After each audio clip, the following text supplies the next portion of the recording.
Hello, everyone. Welcome to the 4th annual flag football game between the fire department and the police department here in Cottonwood. The Guns versus Hoses, along with Jackie Bessler. I'm Zach Calandra. And, well, Jackie, the police have got their work cut out for them tonight. They are 0-3 in this competition, and the fire department looks to make them 0-4 if they can. Well, certainly so. In fact, they have been outscored in the 3 years they've done this. They took 2010 off, but in those 3 other years, they got outscored, I believe, a total of 170 to 117. So, yep, the cops definitely have something to make up. Now, interesting, we have a graphic here on, well, you know, there's a little difference between the police officers and, of course, the firemen, and, you know, what they work with and what they wear, you know, like how heavy their equipment is, how fast their vehicles go. I love this. All right. The fire department wears 70 pounds of equipment.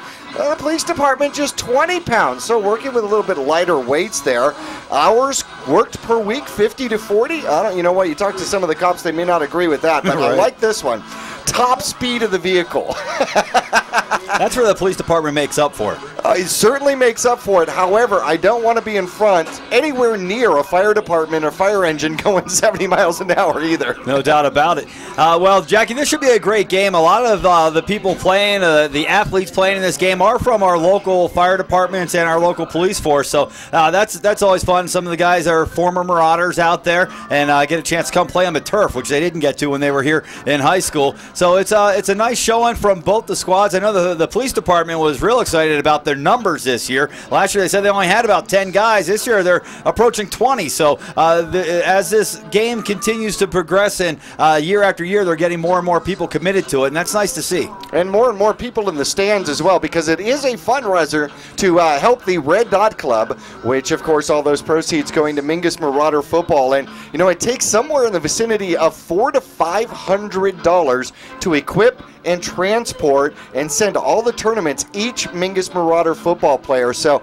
you know, you multiply that by 50, 60, 70 kids, and man, that starts to rack up. The Red Dot Club supplies about $30,000 a year to Mingus Marauder football, and at $2 a head through the gate here, well, you know, we got to fill the stands many times over, but of course t-shirt sales helps, and of course all the Red Dot sponsorships, and we're going to tell you how you can be a Red Dot sponsor and how you can get involved and help Mingus Marauder sports. The quickest and easiest way is probably the Arizona State tax credit. Yeah, for sure. That is the easiest way. It is the easiest way, and that one, you know, you got to pay your taxes anyways. If you're not taking advantage of it, all right. Hey, let's make the state, or ask, make the state put money into our Mingus Union High School. Yeah, you get to decide where it goes. If you do the school tax credit, and it's up to $400 per couple, Jackie, that you can have go directly to your school instead of down to fix roads down in Yuma or something. Make sure that your local tax money is being spent here locally. So we'd like to encourage people to do that. We're only midway through the year right now, but that's something that can be done all year long. So you have a chance, stop by one of your local schools. I imagine you can probably even find it online. Get the exemption form, donate to your local school. It doesn't have to be the high school. It could be any of the elementary schools, the middle school. It doesn't make any difference. And your tax money will go right to where you want it to go. All right, fans, this is going to be a great game out here. The police, of course, are wearing the blue uniforms tonight, and the fire department in the Mingus red uniforms. As a matter of fact, they have got the Mingus red uniforms on, borrowing some of the Marauder uniforms, Jackie. So it's nice to see both these teams are out here ready to compete tonight in this ball game, and we hope to get a lot of fans out here. The donation is $2 to get in, so bring your whole family out and enjoy a good football game here. It's a flag football game. We'll get into some of the rules for flag football coming up when we come back after this quick timeout.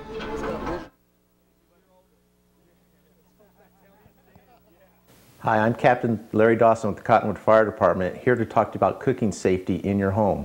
When cooking with oil, make sure you have the proper size lid and an oven mitt nearby. If the oil does catch fire, cover the pan with the lid while wearing an oven mitt. Turn off the burner. Never throw water or baking soda on a grease fire. Never leave an open flame unattended, and always have a working fire extinguisher nearby.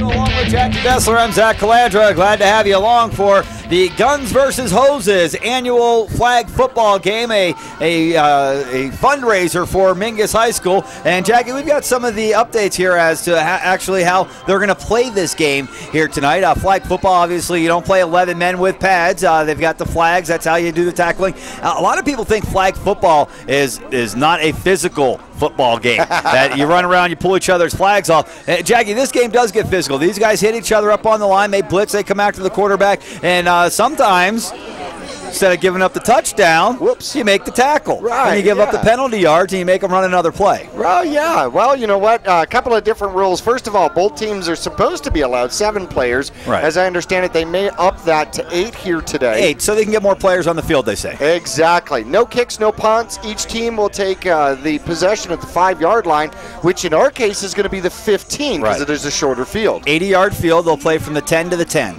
Right, and from that point forward, you can only run the ball once per 4 downs. Every 4 downs, you can run the ball once. There has to be some sort of a count, and I don't know exactly whether it's going to be 3 Mississippi or 5 before you can rush. However, if you're 5 yards off the line of scrimmage, you can rush as soon as the ball is snapped. There has to be a center, and this is the only football game I've ever seen where the center becomes an eligible receiver. Eligible receiver. Yes. He checks in. And who's he check into, JB? Well, I mean, you've got to check in with our officials. Yes, in fact, we have Luke Simmons, expected to be the quarterback for the Mingus Marauders this year. His brother Zach Simmons will also be a referee. Andrew Garcia will round out the crew of 3 for our officiating crew here today. And Luke Simmons has been doing, as far as I've seen, he's been doing High Desert Youth football all last season. He's experienced. He's experienced. This isn't the first time that he's donned the stripes of ignorance. But we did warn him. We had replayability, so we could check and see if they actually came in before 3 Mississippi. Right, yeah, we'll have to check on that. 12-minute quarters. They play 4 quarters, 12-minute quarters. It's a running clock, continuous clock until the last 2 minutes of the quarter. Both teams will have a chance for 2 timeouts per quarter, according to Captain Brandon Wacker of the fire department. JB, we've never called a timeout. Right. Well, you got 32 guys on the team, and not only guys, we do have some young ladies playing on these squads here today as well. I'm not sure on the fire department squad, though. There are at least 3 ladies playing for the police department, including Chief Jody Fanning's daughter, Tessa, who is going to be going on to finish her collegiate career in softball at, I believe it's at New Mexico. We can find out real quick. Chief's right behind us. Yes, and in fact, he's going to be one of the announcers. We have our fire chief and our police chief being our announcers here at Mingus Union High School. By the way, you can re-catch this game on Verde Valley TV, Cable 1 Channel 2, now Suddenlink Channel 2, Sunday 8 p.m., and Tuesday at 2 p.m., Thursday at 8 p.m., and that's this week, Friday at 7 p.m., and the last time will be Saturday morning instead of cartoons at 8 a.m. Want to let you know, if you are watching early in the week, there is a spaghetti dinner benefit coming up that is going to be provided by our friends at Vinny's. It'll be here at Mingus Union High School Wednesday. That is August 8th. If you're watching and it's the 9th, forget about it. Okay, the 8th, 5 p.m. to 7:30 p.m., $5 for adults, $3 for kids 12 and under, all you can eat here at the Mingus Union High School cafeteria. Food by Vinny's, and 12 and under, I told Candy, my kid's 10, you haven't seen him eat. Right. Hey, good for you. Yeah. I was just warning her, All right, well, we've got the coin toss going on down on the field, and I believe Luke Simmons just said that the police department, won the toss, and I believe they elected to receive. Let's head down onto the field. Looks like we're going to get this thing underway. There is no kicking, as Jackie mentioned. The game starts at the 15-yard line, which is actually the 5-yard line, because it's an 80-yard field. They'll play from the 10 to the 10. Well, that'll certainly be an interesting game, as it's going to kind of stretch us. I know I'm used to high school rules, Zach.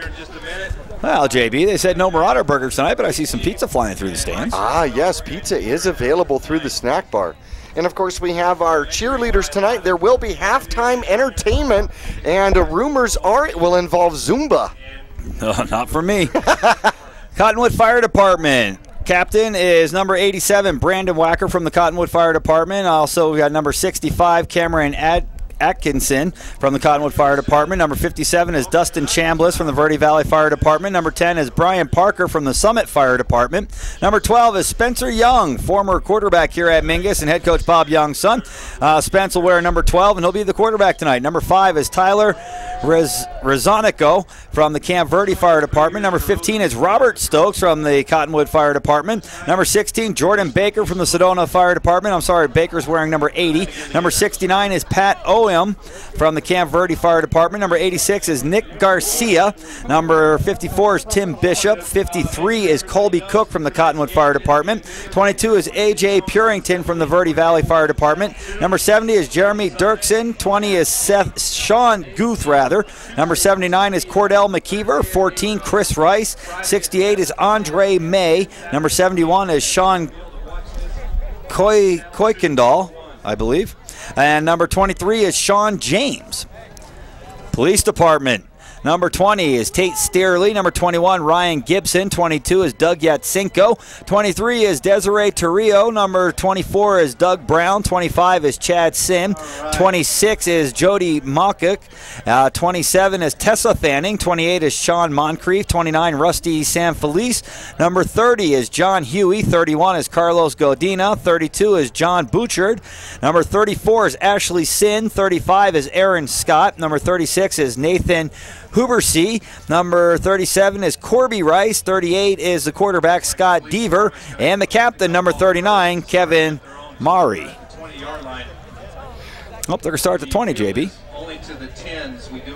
Interesting. Okay, well, they're changing the rules from the rules that they told us that they changed. You would imagine these guys get out there and go, wait, why don't we just start at 20? It's an extra 5 yards. We don't have to run. These aren't high school kids out here. No, but some of them still sound like high school kids. We named a lot of kids that we've been broadcasting for Mingus Marauder football going back into the yesteryear machine.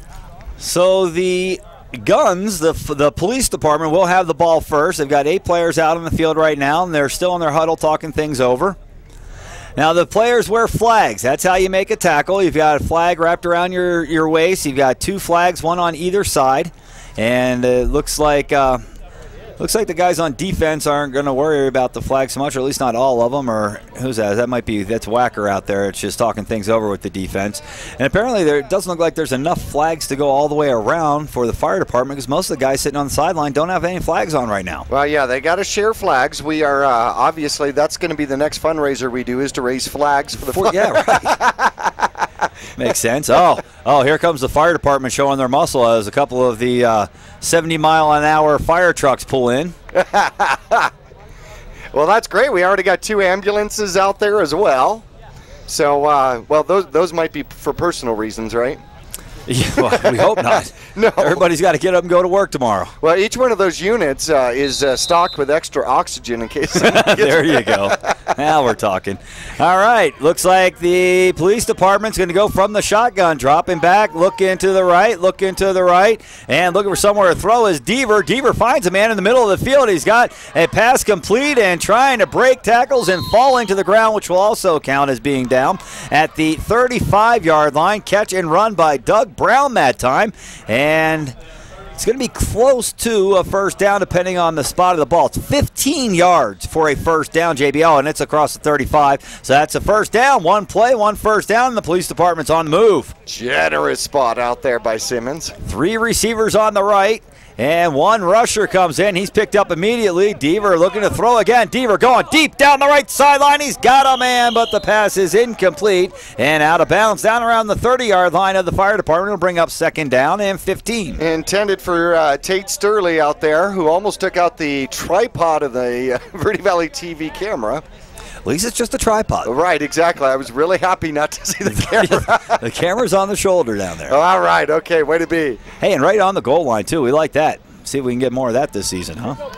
Yeah, well, you know, normally the high school refs don't really want us anywhere near the field. Second down and 15, and Deaver gets the snap, drops back, looks left, throws left, again intended for Brown, who made a diving attempt at it. Had he made the catch, would have picked up, why did he have the ball at the 40? Would have picked up about 10 yards if they snapped it from the 35, but looks like they've moved it out to the 40 for 41 for some reason. Interesting. Well, I wonder if that was some penalty that we did not see. Now, I wonder, are they using a yellow flag on the field today, or does it have to be a different color? Yeah. Say they brought Aaron Scott in as a wideout for the police department. He's on the right side and looks to run. Now the quarterback's going to keep it. He can do this once per set of downs. He'll have a first down, still on his feet, and finally knocked out of bounds is Scott Deaver, and he is across the midfield to about the 41-yard line of the fire department. So time ticking away because it doesn't stop. 9 minutes and 40 seconds left to go in the opening quarter. The police department on their opening drive, they picked up 2 first downs and now are inching towards that red zone. Remember, they only have to get to the 10. Ball now at the 41. Now that's Mingus Marauder football. Your quarterback's got more rushing yards than passing yards, right? Yeah, that's how it's been. And looking to throw again. Deaver looking right side. Got him in. Oh, no, that's not Deaver. Deaver is actually the one that catches the ball out at the 26-yard line. And I'll have to check and see who it looks like. It was 24. Brown, though, was at the quarterback position that time, JB. So they switched up. It was Deaver throwing to Brown, and now it's Brown throwing to Deaver, and another first down for the police department. Oh, wait, no. It looks like it's going to be just shy. Second down from the 27-yard line. All right, so now it's a first down, so he's going to get on the ball. Gibson makes the catch out there for the police department just to move the chains. Oh, it is a first down. Okay. To the 22-yard line, so it's first and goal. You only need to get to the 10. Got it. So he's the ball marker. And it looks like Luke Simmons out there making some type of a call. Is that Luke? That might be Zach over there. Yep, Luke's in the middle of the field. Yep, that's Luke out in the middle making the call. And here's a snap. And it's Brown at quarterback again. Eludes the rush, rolls left, rolling left, throws across his body to the end zone. And that's actually out of the end zone, JB. Yep. See where they've moved the pylons up to the goal line? And that's actually out of the back of the end zone, so that wouldn't have counted had he caught it anyhow. No kidding. Yeah, that would have been awful. Now, look at the way the pylons are out there. One pylon is two yards deep in the end zone. The rest are on the goal line. Yeah, I'll have to bring that one up a little bit. Man, who lined the field? Deception. Second down. That'll bring up second down. Does he understand now? They have the ability to. And here's a snap, and Brown will look to throw, looking right. Oh, now he's under trouble, flushed out, shovel pass is going to fall incomplete. Pressure that time by the fire department. It was 57. That's Dustin Chambliss along with, I think it's 71. It was 71 that was out there. Sean Kuykendall. I think that's what that says. Tried to get the ball, wasn't it? He tried Kirkendall. to get the ball to Murray, didn't he? Number 39. And here's a third down play, third and goal, and a sack in the backfield. That time Dustin Chambliss got into the backfield and made the sack way back at the 30-yard line. So now it'll be fourth down and goal from the 30-yard line. So they'll need to pick up 20 yards to score here. There is no kicking. There's no punting. You go for it. Nice sack out there. Good speed. And, it's the Chambliss. Dustin Chambliss from the Verde Valley Fire Department. And here's the snap on fourth down. Brown looking right. He's got protection this time, and Chambliss is after him again. Brown looking to run down the left-hand side of the 20 to the 15. He's got to stay in bounds, and looks like they got his flag. Oh, it looks like his flag may have just fallen off, and that counts as it being pulled off as well out at the 25-yard line. So the police department has a nice opening drive, but they come up a little bit short, and the fire department will have the ball for the first time here in this ball game. They'll have to take it at their 20-yard line. As we said, there is no kicking. A turnover on downs, and the ball goes back to the 20. Well, they picked up about 8 yards on the carry. So, in the first drive, 27 yards throwing the ball. Looks like the fire department is pretty much splitting them out offense and defense, JB. All the guys that were just on the field came off the field, so now they've got a fresh squad in there to play offense. Well, that's probably very helpful, isn't it? If you have enough players, yeah, why not? Oh, my gosh. That was the problem with the police department last year. They only had 10 guys. You had to leave them all out there. Right. They're probably exhausted by the third quarter. You know, and that's the other thing is that we saw the scores from previous matchups in these competitions, and they're high-scoring games. Yeah, oh my we haven't gosh, seen yeah. any scoring yet. Of course, we only have one drive, but we're more than halfway through the opening quarter. I know. Yeah, the 3 previous games over the last 4 years, Fire Department is 3-0, and they have outscored the Police Department 170 to 117. And it will be Spencer Young, former Marauder quarterback, at the Q position here. And it looks like he's sending 7 receivers. And he's blitzed immediately, throws down the middle of the field. He's got a man and still on his feet and running. It's Parker, who is going to be close to a first down. Looks like it'll be just shy. They've got him about the 33-yard line. Brian Parker from the Summit Fire Department has the first catch of the game for the Fire Department, and a gain of 13 yards. Brings up second down and 2. Split wide to the left-hand side there. They've got number 80, and that's Jordan Baker, another former Marauder. Spencer Young takes a snap under 3-man pressure again, and he gets sacked back at about the 24-yard line. His pass way down the field would have been a huge gain to the captain, Brandon Wacker, but Young under 3 linemen rushing him that time, got taken down back around the 17-18. Looks like they're marking him at the 18-yard line. Herbesy gets the sack, number 56 for the Police Department. You know, I heard that one of those players, and it may have been Herbesy, actually played for the Adrenaline, the Arizona Adrenaline. Oh, wow. It might have been that other big guy there in the middle, too. I think it might be Huey. Third down now for the Fire Department. No score in what is ordinarily a high-scoring event. 9 yards on the sack. We've had 2 sacks. Got to get out to the 35 here. Third down. Young under pressure again. Throws right. He's got a man. It's Wacker. Wacker eludes the defense. Gets tackled out across the 40 to about the 42 or 3, depending on the spot. It will be enough for a first down. And Spencer Young doesn't look like he's lost much there, JB. Take the snap, run for your life, find your open man, and throw it down the field. Oh, well, of course, Wacker, the starting catcher for the Mingus Marauders. A good one. He was a backstop for sure. Oh, no kidding. Mingus has had good catchers. 19 yards on the reception. I'll tell you, this Fire Department has got some good-looking athletes out there on their offense. Defense, they got a lot of the bigger guys. Offense, they got some big guys, but they look to be more the lean, run-down-the-field type of guys. Well, this really is more of a 7-on-7 kind of tournament, huh? And a zone defense being played here by the Police Department. Of course, when you can only run it once every set of downs, you may as well play a zone because they got to throw the ball. Right. Young will have one man back with him. It's Parker to help protect. And, that protection pays off there as Parker's able to pick up a block. Young throws it deep down the field. It's tipped and knocked incomplete right at the goal line. Good play that time, just finding the ball and going up and knocking it down, not trying to do too much. And the Police Department comes up with a big stop there. It looks like number 31 is it Carlos Godina that comes up with a big play for the Police Department, which now makes it third down. Well, he didn't go for the INT. I'm not sure he knew exactly where the receiver was. Instead, he wanted to make sure he knocked it away. Although Spencer Young showing he can put the ball up still 40, 45 yards in the air. Good arm. Of course, Spencer Young played minor league baseball in the Tampa Bay Devil Rays organization. Of course, now just the Rays. Yes. Young looking to throw again. He does, this time near side, and looking for Baker right at the stick, and he's not going to come up with it, which is going to make it third down. And third down and long now for the Fire Department. Of course, you have 4 downs. There is no punting, so the clock is actually stopped. Well, should be.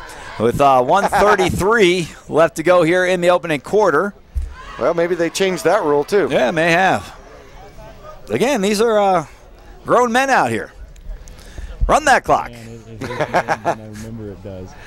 Down to 1:19 as the Fire Department faces third down and 15 from their own 44-yard line. Young has got 6 men going out in the pass pattern, and he'll throw it down the middle of the field. He's got a first down all the way across midfield to the 35-yard line. Catch made that time. It looked like It looked like it was another number 12. Spencer Young's wearing number 12. And we'll have to wait till he turns around. Turn around, young man, so we can see your number. All right, can I move, sir? Yeah, we'll have to see. First down regardless for the fire department to the 35-yard line. Under a minute left here in this opening quarter of play. Still looking for our first score of the ball game. The police department had it first, and they moved the ball all the way down the field and came up short. Fire department now 15 yards away, or no, 25 yards rather away. They need to get to the 10. They're at the 35. Young looking to throw again, and he will to the right side. Gets a block down the right side of the field and pulling down his shorts. Hey, I guess you're going for that flag, man. You just grab onto anything and try to get him. That time is 53. Colby Cook from the Cottonwood Fire Department that makes the reception and advances the ball to about the 23-yard line.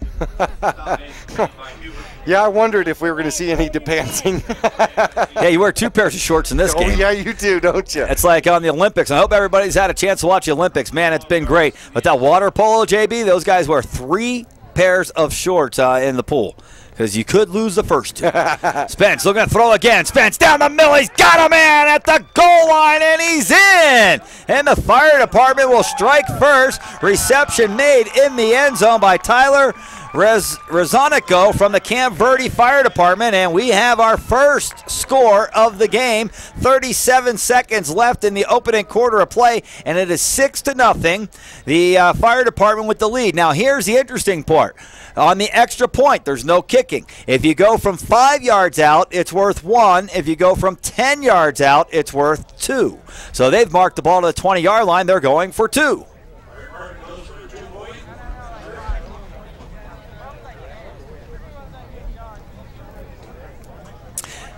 And you know that other big catch that they made earlier to 53, Colby Cook, he's the center. He snapped it, blocked one guy, and then rolled out to catch the reception.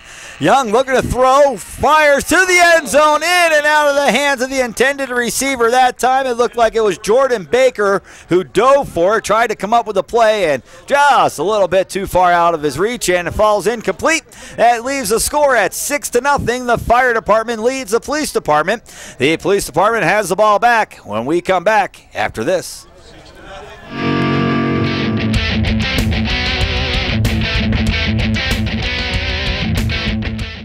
Fire can happen at any time. What would you try to save? My family photos. My grandfather's war memorabilia. My dogs. I'm firefighter Brandon Wacker with the Cottonwood Fire Department. A working smoke detector is your best defense in the event of a fire. Make sure you have a smoke detector in every room except your kitchen. Test them monthly and change the battery once a year. Take the time to save the things you can't replace. I was in junior high the first time I caught my mom using denial. She had to have known her painkillers were missing because I kept stealing them. Her denial was so out of hand. So she doesn't even know? I'm going out. It was like I could get away with anything. You kids have fun. And that was when I knew. When she was addicted to denial. Denial is a drug. Get help. The partnership at drugfree.org.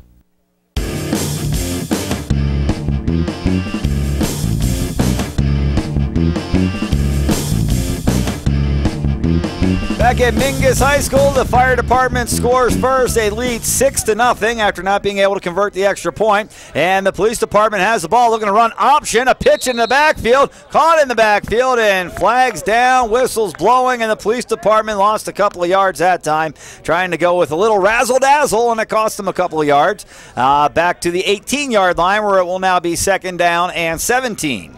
Number 71 making the sack out there. Sean Kirkendall. Kirkendall. Wow, 2nd sack. And awaiting the snap, quarterback will pitch and looking to throw now. It's Deaver with it. Deaver looks to just float it up over the middle. And man, they're going to say incomplete. Looked like he caught it and then got hammered to the ground, and it falls incomplete. The defense play that time was made by 65, Cameron Atkinson, and the intended receiver, when we can get him to turn around, we'll let you know on that one. It's 32, John Bouchard. Bouchard looked like he had a catch, JB. Let's see. Here we go for our fans watching on TV. You get to see the replay. And the pass across the middle. And, well, we're not going to be able to tell so much on that. And look to throw again now on the right-hand side. Oh, a nice move to avoid a tackler and a couple of yards, but it's going to be 4th down. Catch made that time by number 33, and the ball will be advanced to the 25-yard line. So it will now be 4th down and 10. They'll need to get to the 35. Wow, and since you can't punt, boy, that's going to put the ball deep in their own territory if the police do. That's right. Doesn't matter, huh? Nope, all the way back to the 20. Yep. Which should be the 15. Right. But we're getting old, so we give them 20. And awaiting the snap. Looking to throw. Rolling out. Rolling to the right. Pump fake. And now a hit and across the line of scrimmage anyhow. Once you get to there, man, you can't pump fake anymore. You got to run. And we're going to have to get a number. Oh, we got a number. We're going to have to get a name to go with that number 33. 65 makes the tackle out there for the fire department. Cameron Atkinson again. He's been busy. Yeah.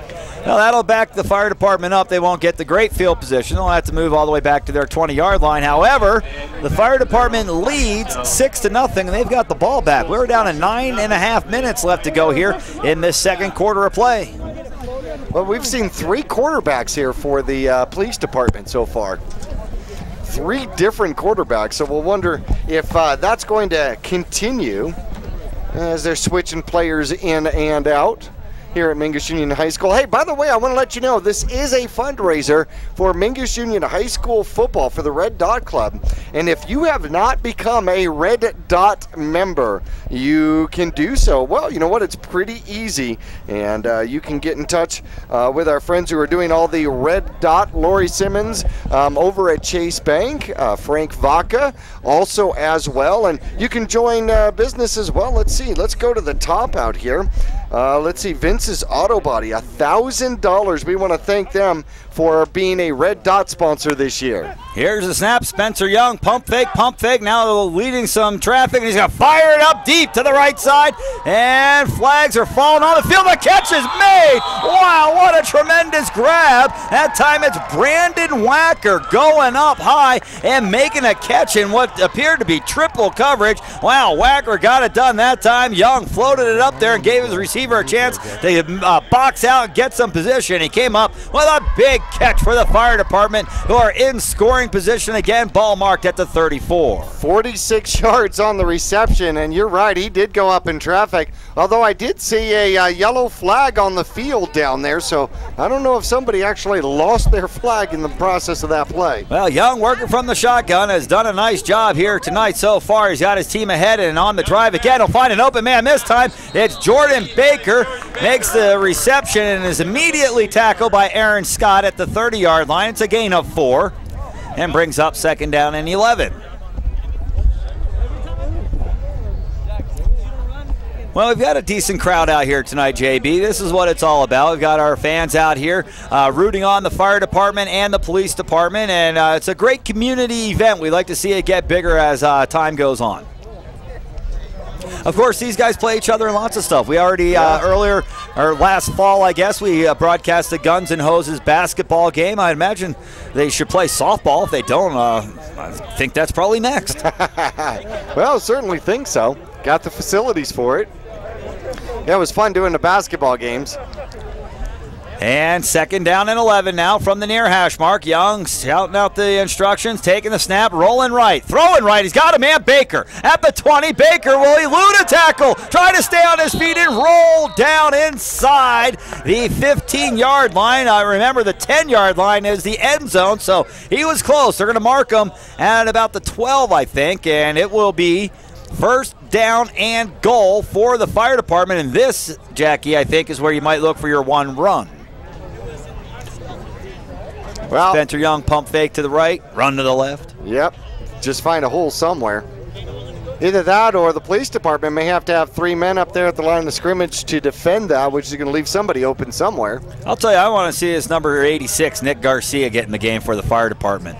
He's just a little fella, JB. He came up and they said, get a jersey. He says, you got any youth sizes? First down and goal. Man going in motion is Parker. They fake the pitch to Parker. Looking to throw right side in the end zone. Touchdown Baker. Jordan Baker, the touchdown maker. He's got his first of the game, and the fire department now pulling ahead by 2 scores, 12-0, with 6:08 left to go in the opening half of play. And again, they'll have to decide to go for 1 or 2, and it looks like they're going to move the ball back to the 20 and go for 2. Well, 3 catches for Baker on that drive, the last one resulting in 6. I like guys that have names that rhyme with stuff like touchdown maker. Makes it easier for us to remember, right? Yeah, we need to get some of those guys on the football team. Here's a snap. Young rolling right again. He's got 6 guys out in the pattern. Looking, firing across the grain back to the left-hand side. Looking for Wacker that time. Throwing a little behind him. Wacker was in triple coverage, and he would have really had to thread the needle on that one. As a matter of fact, if he made that one, JB, you may as well just walk him down to Tempe and see if you can get him a little walk-on shot there with the Cardinals, because that would have been some type of an NFL type of throw. Thread the needle, absolutely. Well, so far the police department's done a good job on the extra points. Haven't allowed them to convert on that. The fire department really has moved the ball down the field on long passes. Well, taking a look at Young here, he is only has 2 incomplete passes here in the first half. 2 touchdown throws and no interceptions. You like to just carry that right on over into the football season for the Marauders, huh? Yes. You get that calculator. Here it is, JB. Here's your calculator. Go figure out his quarterback percentage. It's high. It's high. What's it top out at? 157 or 163 or something? I bet he's right there. Yep. Well, you know what? I think he's setting the standard for Simmons. Yeah. Right. Well, yeah. And Simmons is out there, and he's going, okay, see how I did that? Right. That's the old Billy Crystal, Mr. Saturday Night. See how I did that? Deaver back, quarterback. First down and 10. Deaver in at quarterback for the police department. Under pressure, and he's going to fire it up deep down the field. And the catch. Oh, I thought the catch was made. Looked like the trail receiver was going to come up with it, but it hit him in the hands, and then it looked like about 10 other guys hit him in the hands, and it falls incomplete. That time it was 21, Ryan Gibson, that was the closest player to making the catch for the police department. Well, you know what I like about this kind of football is, they got in the huddle and they said, well, what should we do? Somebody said, Hail Mary. Everybody said, okay, yeah, all of us. Yeah, that sounds good. I'm going to run my Hail Mary about 15 yards. You run over there by the Studebaker. That's some old Bill Cosby there. Yeah, I know. Ran across an old movie of his, Ghost Dad. Ghost Dad, yeah. That was an old one. I know, I was watching AMC or something, man. Here's the snap, and one man stays back to protect. Devers throws, got a man, and a first down at the 40, and he breaks a tackle. No. Hey, it's a little fella. Comes up with a good tackle that time. Nick Garcia, number 86, makes the tackle at the 40, right on the 40. A little bit across, but nonetheless, it's good for 20 yards and a first down for the police department as they begin to move once again. Did you catch who caught that one out there, Zach? Nope. I wonder if we can go to the truck for that info. Down to the truck. Ryan Nichols and Nick Yatsenko down there doing a stellar job here in our early season game, JB. Can you get some? Yep, just warming up for Mingus Marauder football that starts the 24th of August. Deaver takes a snap. No pressure this time, and now here comes Chambliss, going to provide a little pressure. Going deep down the right side. He's got a man, and it's just out of the hands that time of Aaron Scott. He was open. That pass would have been just a little bit shorter, and he didn't have to stretch so much. He may have taken that one all the way to the house. No kidding. Brand new papa, Aaron Scott. Oh, is he? He and his wife Liz just had their 3rd baby about a month or so ago, and Just tell me when. that's maybe 3 kids. Yeah, that's a half a step. There's one. Yeah, there's one of them. Good job, Daddy. That's step 1. That must be Olivia. That brings up second down. Well, there's the Mingus Marauder cheerleaders. We'll see them coming up here pretty soon as the season gets underway. Guns looking to fire here, JB. Devers looking to throw again to the right side. He's got a man. Oh, he didn't make the catch out at the 50-yard line. Again, intended for Ryan Gibson. And it looked like he was open that time. Could not find the handle. Robert Stokes is there on defense. Gibson heard a little footsteps. In fact, we got the chief of police and the fire chief doing the announcing out here at Mingus here this afternoon. Now, I understand that if this game ends in a tie, that they're going to arm wrestle for it. Pass to the left-hand side. Oh, they've got a man in and out of tackle. Still on his feet at the 38-yard line, and finally spinning around and being tackled by a flag at the 37-yard line. Nice run and catch that time by the police department. Devers found his man and got a first down for the Guns. Tate Sterling, a former running back for the Mingus Marauders, picks up 23 on the reception. So that's the thing. You like to say that these guys, at least they're familiar with the field. They're in their friendly confines. This is a brand new field. These guys aren't used to this field. They're used to the potholes and the dirt, the little humps of grass that trip you up as you're in the free. Here's a snap. Deaver looking to throw again. Deaver under pressure. Rolls right. Deaver pump fake. Deaver's going to run. He's got a ton of room. To the 25, to the 20. Devers tucks it under and will be tackled finally at about the 19-yard line. It was number 84 that came up with the tackle that time, Robert Stokes. And it will be first down and goal for the police department as they're trying to get back in this thing, JB. Plenty of time, 2:25 and counting. Left in the opening half a play, and it's 12-0. The fire department leads the police department, but the Guns are ready to strike here. Well, they are 9 yards out. 37 rushing yards for Deaver so far. Here's a snap. Deaver looking to throw again. Deaver to the right side. Deaver still looking. Now will zip it into the middle, and it's intercepted. And coming out of the backfield, it looks like it's Stokes. And I don't know if they got his flag. Yeah, they got his flag. Is that Stokes? That might not be Stokes. It looks like that was 65. That's Cameron Atkinson that came away with the interception that time. And I'm not sure about the ruling on that one, JB. He may have been allowed to return that for a touchdown. But now that his flag has been pulled, I think they just bring the ball back to the 20. And he'll go exchange belts with somebody, denying the Cops the opportunity to get into the end zone for the first time here tonight. Hey, I'm putting a little star by Atkinson's name because we've called his name quite a few times already. He's got the size and showing some speed. Yeah, right, for a big fella. Oh, yeah, he's used to wearing 70 pounds of gear. That'll do it. Oh, yeah. I feel light. Come on, Coach, put me in. I'm light on my feet. Yeah, no kidding out there. Well, they'll take over at the 20 and pick up from there. Hey, if you have not become a Red Dot sponsor, please do so. Hey, join your friends at All Price Insurance, Caldwell Banker, Country Bank, H&H Accounting, National Bank, and Therapy Salon, as they have all become Red Dot sponsors. In fact, your donations from $75, $150, $250, $500, even $1,000 once again. Takes about $30,000 to fund Mingus Marauder football. Ouch. About $400 to $500 per kid for transportation, equipment, gear, all of that good stuff. Here's a snap, and Young's going to throw over the middle, and it's in and out of the hands. It looks like that was Chris Rice that time. I think. The number 20? 80. Oh, is it 80? Yep. All right, yeah, 80. That's Jordan Baker. Yeah. No, that's number 20. Oh, was it 20? Yeah. It was number 20 that time. That's Sean Guth. Well, he dove for it. Definitely sacrificed the body on the turf. Jordan Baker's way bigger. Second down and 10, or 15 rather, as Young takes a shotgun snap. He's got two guys back for protection. He eludes one of them. Now he's going to throw down the field to Wacker and just overthrown. Oh, man, Wacker had a chance at that one. He was past the defense, and if he was able to get underneath the ball, he may have taken that one all the way.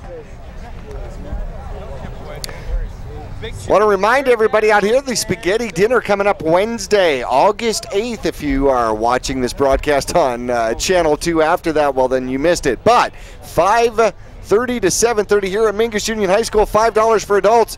Kids 12 and under, just $3. Vinny's Pizza providing the spaghetti and all the funds going to the Red Dot Club. Mingus Union High School, Wednesday the 8th, spaghetti dinner. Here's the big third down play. Young to throw over the middle again. Oh, what a catch in the middle of the field. And it was Brian Parker that comes up with a big reception for the fire department to move the sticks out to the 38-yard line. He needed 15. He got 18. That's it. No, Here's a snap. Young looking to throw again. Tessa Fanning after him. Young will get it off down the field looking for Baker, and oh! He juggled it. He bounced it around. Looked like it may have bounced off his noggin, and it falls incomplete. And Baker getting up and heading back to the huddle. Well, the defense was beaten out there and just started waving the arms like he was trying to get the plane to land. Well, I think that was 26, Jody McCooch. Well, that's one way to defend, huh? Yeah, he got back. Waited for the ball to come down, made his play. They gained 3 yards on the incomplete pass. Nice. And Young looking to throw again under pressure across the middle, and this one bounces off the turf again, intended for Jordan Baker. Well, Young, 2 incomplete passes earlier in the game and then went a 7-for-7 streak, so we'll see if he can match that again. Yeah, but now he's only one of his last 4. As we're rolling down, only 58 seconds left to go in the first half. Yeah, the police department here is looking for a big stop. Try to get into halftime, only being down by 1 score. Maybe get a quick score before the end of the half. Need to stop him twice. It's 3rd down. Young looking to throw to the right side. He's got a man, and McCooch had a chance for the tackle and didn't get the flag, and now pulling shirts and flags and everything else. They're going to call him down at about the 29-yard line, it looks like. Let's see where they're going to mark him. About the 29. 30 yards on the reception, mostly the yards after the catch. Clock stopped at 49 seconds. And Young calling out the play as they break the huddle. He's got 4 receivers on the left, 2 receivers on the right, and of course the center is eligible. Here's a snap. Center stays back. That's Guth, stays back to block. Still looking to block. Fanning providing the pressure. Now she flushes Young out of the pocket. Now he's going to turn and throw it back over his shoulder, and it comes off to Guth, who's in trouble in the backfield. Guth trying to run away, and he'll be caught, and he fumbles. Oh, wait, what are they going to say? He's down? Yeah, there was a tackle. I'll tell you, JB, it's not easy to run away from the cops. Are you speaking experience-wise? No. From my understanding, they have a radio. Yes, which usually outruns everything. There's going to be a penalty for tackling on the play. As looked like Sin come up with the tackle. Chad Sin got tired of chasing him in the backfield and just chucked him to the floor. Oh, so they made it 2nd down again? I think so. 2nd down, yeah. Okay. 5-yard penalty, I think, for tackling. Okay. And Young's going to look to tuck it and run. Young down the left-hand side of the 20 to the 15. Young lowers a shoulder and dives towards the goal line. I don't think he's going to make it. Oh, they say he's in. I think that was Fanning arguing with the call. I think Mark Simmons is saying, okay, Lori, let's make sure that the kids come home with us tonight. We don't want their car out on the street. Chief didn't like that call. No, I don't think he did. But, 28 yards, 30 yards on the carry? No time left on the clock. Oh, wow. It was do or die, was it not? Yes, sir. So after the extra point will be the halftime. Extra point attempt is coming from the 20, so this would be worth 2 if they were able to knock it through. Oh, and now they're now the officials are talking it over. I think the police department's making a pretty good case that he was down before he got to the end zone. I think they have a valid reason to do so. I wonder if we can get a replay on that. I don't think he made it. Oh, now they're saying no touchdown. Well, that makes a difference, doesn't it? So listen, I've got cuffs, and you're not going home if we don't overturn this. Now the Simmons kids, their curfew's back in order. Right. Here's the replay. Let's see if we got fans at home. Here we go. And we'll see Young running down the left sideline, gets a block at the 15, lowers his shoulder, and is down for sure at about the 11. Definitely. Especially if you're down by contact. Right. Because I'm not sure you can actually lower the shoulder. And that one wouldn't be counted as a tackle. That was, I mean, the offensive player had the ball and he made the initial contact. So here's one play and Young runs it in. And so much for that. Now, wait a minute. Yeah, time had run out. Well, no, and that's his second run. of the series, of the set of downs. Now, he did have enough for a first down. He would have had enough for a first down run. Okay, I got you. So I think he would have definitely had enough for a first down run. Right, we like that. So at halftime, it is. How about that? Well, we didn't realize it was going to be this exciting, huh? Well, wait a minute now. We just had an update from the press box that said at halftime it's a Firefighters 12. Interesting. And then they only gave them 11 on the board. Well, we have new people running the board, new people running the clock. Because, well, the crew in the truck has the score that we would count. Right. Which would be 18-0. I'm just wondering because I wasn't watching what happened. We saw Young run it in, and then they didn't count it for some reason. So, nonetheless, at the half, it is 12-0. The fire department leads the police department. And, well, let's see, the Guns had the ball first, so I'd imagine that the fire department will have it first to start the second half. Would make sense, and see if they can build on their two-score lead. 12-0. The fire department leads the police department here in the 4th annual Guns versus Hoses flag football game. We'll be back to Mingus High School for more of the halftime action coming up after this. Coach? Having a fire escape plan is very important to keep your family safe and together in the event of a fire. When you awake to the sound of a smoke detector and smoke in your room, don't stand straight up. Carefully roll off your bed and stay low under the smoke. If your door is shut, feel the door with the back of your hand. Slowly open the door if no heat is felt. Always stay low until you get to the outside of your home. Always have 2 ways out of your house and a specified meeting place somewhere outside your home. Home escape plans should be drawn up and rehearsed on a regular basis. This could be the difference between life and death if caught in a fire. My mom's a hardcore enabler. I first realized it when she said we should have a party at our house. Have fun tonight? You ready? She even got my dad to say Just okay. lighten up a little bit. She's so hooked on enabling that my friends think she's their buddy. She doesn't care. Why should I? Enabling is a drug. Get help. The partnership at drugfree.org.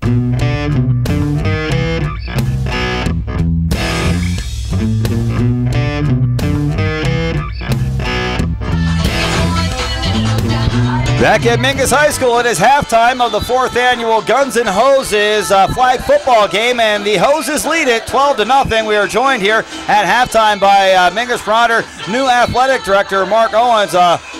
Coach, basketball coach, athletic director, welcome aboard. We're happy to have you along, and this is a nice event that these guys are putting on out here tonight. You know, first of all, thanks for having me. You know, this is a spectacular event. You know, just to really celebrate. You know, the men and women out there who at the end of the day protect us. You know, right? It's all kind of fun out here. It's a good time, but you know what our police officers and firefighters do for us to keep us safe is really important, and to be able to raise some money at the same time and have a good time for a community event, you know, it's awesome. And we're getting a pretty decent turnout, a good community turnout. And I know that you're here in your second year at Mingus High School, and I'd imagine by now you're starting to understand how important this high school is to this community, and this community really supports Mingus. You know, and the great thing about Mingus is the community. You know, I've been a lot of different places, and I haven't been anywhere where there's this much community support. I mean, you know, just the turnout here tonight, you know, for a flag football game is phenomenal. You know, and that support, you know, you feel it all the way from the Pop Warner level all the way up, you know, into when you get the old guys out here tossing the pigskin around. Right. Who are you calling old? I'm getting up there as well. So. Yeah, right. Yeah. So, Coach, taking over the athletic director position, I mean, most people think, oh, he's got the cushy job as the athletic director, the administrator now. Man, oh, man, they threw you right to the fire, didn't they? I mean, you came in with a full plate. Yeah, they threw me right to the fire. But, again, you know, I tell our coaches, you know, I'm a very lucky individual to step into an athletic program that at the end of the day doesn't even need me. I mean, we have phenomenal athletes, phenomenal coaches. I mean, there's success from cross country to swimming to football, basketball, track, you know, all of our sports, all of our activities in general, our extracurricular activities. We have a phenomenal band, our spirit line, our theater production. I mean, it's, everything we do here from an extracurricular standpoint is definitely top notch and some of the best programs you'll find in the state. Coach, we were talking a little bit about the Red Dot Club and all the sponsors and how you can sponsor Mingus Marauder football, and I wanted to get into a little bit of what some of the needs are. I mean, I know that, we can talk about the Arizona State tax credit and obviously putting your dollars to good use, especially through the athletic programs here at Mingus, but can you think off the top of your head some of the teams and what they may need, and maybe people aren't even thinking about it because, it's the volleyball team or, it's another sport. Is there some things that we definitely need coming up this season? We can always, the one thing about, for us being such an elite athletic department, it costs money, to do that. And again, to fall back, my earlier point about we do have great community support. And, we want to, first of all, we want to thank, the people who do donate their time and our money to our athletic program in our school, because it definitely goes a long way. With that being said, we all know it's tough times, but, we still want to make sure we give our kids, the ultimate, high school experience. Most of our programs do have booster clubs. The Red Dot Club especially, is very, very, very helpful, for our football program. If anyone has any questions about a particular sport that they want to help out with and support, through, advertisement, we do banners, we do the Red Dot circles, we do a lot of different things. You can give the individual coach a call or email, or you can call or email myself directly, and then we can point you in the right direction, to kind of, give back some of those dollars to help our kids, have the ultimate success. And also the really, really big thing that we can't really harp on it enough, the Arizona, the tax credit. I mean, the couples, $400. I mean, you get a dollar for dollar refund. So the kids get $400, and when your taxes come, you get it all right back. Right. And for example, if you owe the state of Arizona $400, don't pay them. Right. Pay Mingus. Right. Right. And that money will go to our kids and our activities. Right. And then the state will, credit you that $400, so you're no longer in the hole. You get to choose where your tax money goes. Exactly. You can spend it here at your school. If you're gonna give it back, I say, don't give it back to the government, give it to the kids. Yeah, give it to the kids, the local kids. Yep. And 100% of those proceeds, and all of our booster clubs and the tax credit goes right back, into our programs. So if you wanted a sign on the softball outfield field or the baseball outfield fence, or wanted one of the banners and signs available in the Mingus Union High School gym, one of the ways they could do that would be to email you. What is your email address? My email address is mowens@muhs.com, and that's the best way to get a hold of me. And if I can't answer your question, I'll find someone who can give me the answer, and we'll get that rolling. But again, as always, any help is appreciated. Somebody wants to give money to the school, we will find a way to get them to the right person. Yes. I'll walk down there myself and pick it up if need be. Awesome. And of course, you can just go on the Mingus website and they can find you through there as well. Yes. Also on the website. Okay. Well, football season's getting ready to come around, Coach, but I know you've done a nice job with your basketball program as well. Reaching out to the community is what you've done. You've developed your own basketball academy here. You've got some of the younger kids getting involved, and that's nice to see. It's something that we've desperately needed around here, and I think you're heading in the right direction with that as well. No, thank you very much. We have great kids, great athletes, and we just want to give them as many opportunities to be successful in whatever venue, that they choose to do so. Right. Now, prior to the broadcast here on Verde Valley Television, you had a basketball camp here at Mingus Union High School. Tell me a little bit about what has gone on and when we might be able to expect another one coming up. We have, we call it the Northern Arizona Basketball Exposure Showcase. And what we want to do is give basketball players in Northern Arizona, an opportunity to play in front of some recruiting services. Being in such a small town, you really don't get the scouts. It's tough to get to college coaches up here, and we want to just give our kids the same opportunities as a kid in Phoenix, a kid in Chicago, a kid in Houston, to get that exposure. And And when it comes to recruiting, exposure is the name of the game. And that's the way recruiting's gone anymore for basketball anyhow, I believe. They're looking for the AAU teams. You can go watch 100 kids play instead of going to a gym and watching a couple kids play. And we got this will be our second one. We had one in the spring, and we sold out, had over about 100 kids. And the one we just hosted, we did exceptionally well, and we had about 90 kids there. So, it's been a phenomenal, thing for our community. It helps, we have people as far as Tucson and as north as Tuba City. Nice. So we have people spending the night, spending money in our town, buying food, doing those things, pumping gas. So, events like that, I think, help the kids, but also help the community. Sure. And that's what we want to do is, host events here. And then, so, all the businesses that help us, if we can bring people into Cottonwood and spend some money, hopefully we can give some of that money back, to the business that has gracefully donated to us. So we try to do our part. And if some of our own kids get seen in the process, even better at the same time. Hey man, I'd love to see some of those athletic scholarships start coming this way. I know some of the community colleges have drawn out of Mingus Union High School, but we have had talent above that community college level for sure. Definitely. And, we want to be able to, to push kids, Division 1, 2, 3, NAIA junior college, but just getting them in front of people as much as possible, because there's tremendous universities all over the country, and and a lot of places to get a great education. So we want to give them, the best opportunity to do so. Let's be that collegiate manufacturing plant. I like that. I like the idea. I mean, Tucson's had it for years, right? No doubt. For sure. All right. Well, hey, what do you think about this game out here? We got the fire department, who's 3-0 in this competition, is up by 2 scores here at halftime. 3, aren't they? It's been a good game. It's looking like the firefighters might be a little bit more athletic, but the police officers, they've made some plays, so I think it'll be a good game down the stretch. That's what we said. It's hard to outrun the cops. Yes.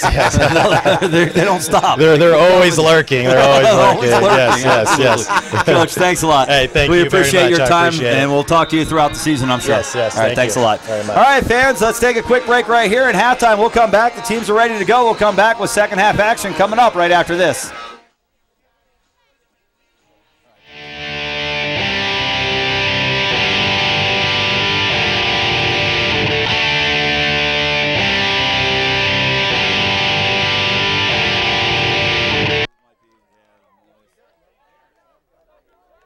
Very important to keep your family safe and together in the event of a fire.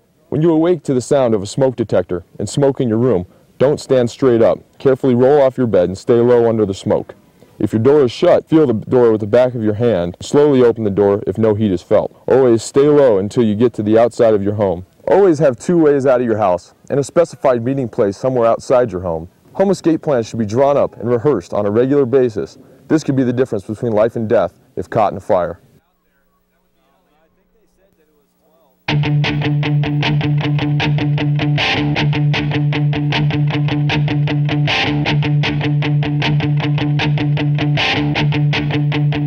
Back at Mingus Union High School, the fire department leads the police department 12-0 here at halftime as we get ready for the second half. And JB, that first half just flew by. So we're going to slow it up in the second half. We are indeed. In fact, I thought it was great. The police department, who is down officially by 2 scores, came up and told us that we were going to do stops of play instead of continuous clock here in the second half. Makes sense. Oh, it makes perfect sense. 2 scores during the game, 1 in each quarter, 17 seconds left in the first quarter. Young finds Rizatico from the Camford Fire Department, 10 yards out. The 2-point conversion to Baker was no good. Second quarter action, just under 6 minutes left to go. Second touchdown of the game. This one, Young finds Baker for the touchdown. The 2-point conversion to Wacker was no good. Throwing the ball here today in the first half, the Cottonwood Police Department between Deaver and Brown, they are 6 for 12, 77 yards, and they've also got another 40 yards rushing the ball on the ground, thereabouts. Spencer Young looks good. He looks really good out here. He's 11 for 16, 179 yards, 2 touchdowns, 1 rushing touch. Nope. Take that off. Not a rushing touchdown, but he's got the 2 throwing touchdowns. Receiving the ball, Parker, 3 receptions, 35 yards. Wacker, 2 for 65. Baker, 3 for 24 and a touchdown. And Rosanico, his only reception, 10 yards and a touchdown out there. So, second half, the Cops have definitely got to get their offense on the field and leave it on the field for a little while, get some sustained drives to get back in this one. We did see the one takeaway in the opening half with the fire department coming up with an interception down in the red zone. That might be what the police department needs to do here, JB. Start looking at a ball hawk a little bit and cut down the offensive possessions for the fire department. Well, the police department has 1 sack on the game. Herbesy, a 9-yard sack. Atkinson for the fire department has the interception in the game. I thought he was going to break and go it all the way. And 2 sacks in the game. Kirkendall and Chambliss each have a sack on their respective police department quarterbacks. I think each quarterback who has been going back and forth out there has been sacked once. Issue with the announcing, please point it out to Lori. I would love that if you didn't hear that through the crowd mic out there. The fire chief, or was that Fanning? Police chief Fanning, said if you have an issue with the announcing for the game, to talk to Lori Simmons. Of course, Lori is nowhere to be seen right now. I saw her earlier. She was out here taking pictures, all of that good stuff. Yep. By the way, if you want Red Dot stuff. Yes, Red Dot indeed. If you want to be a Red Dot sponsor, in fact, Yavapai Broadcasting is a Red Dot sponsor, so join us.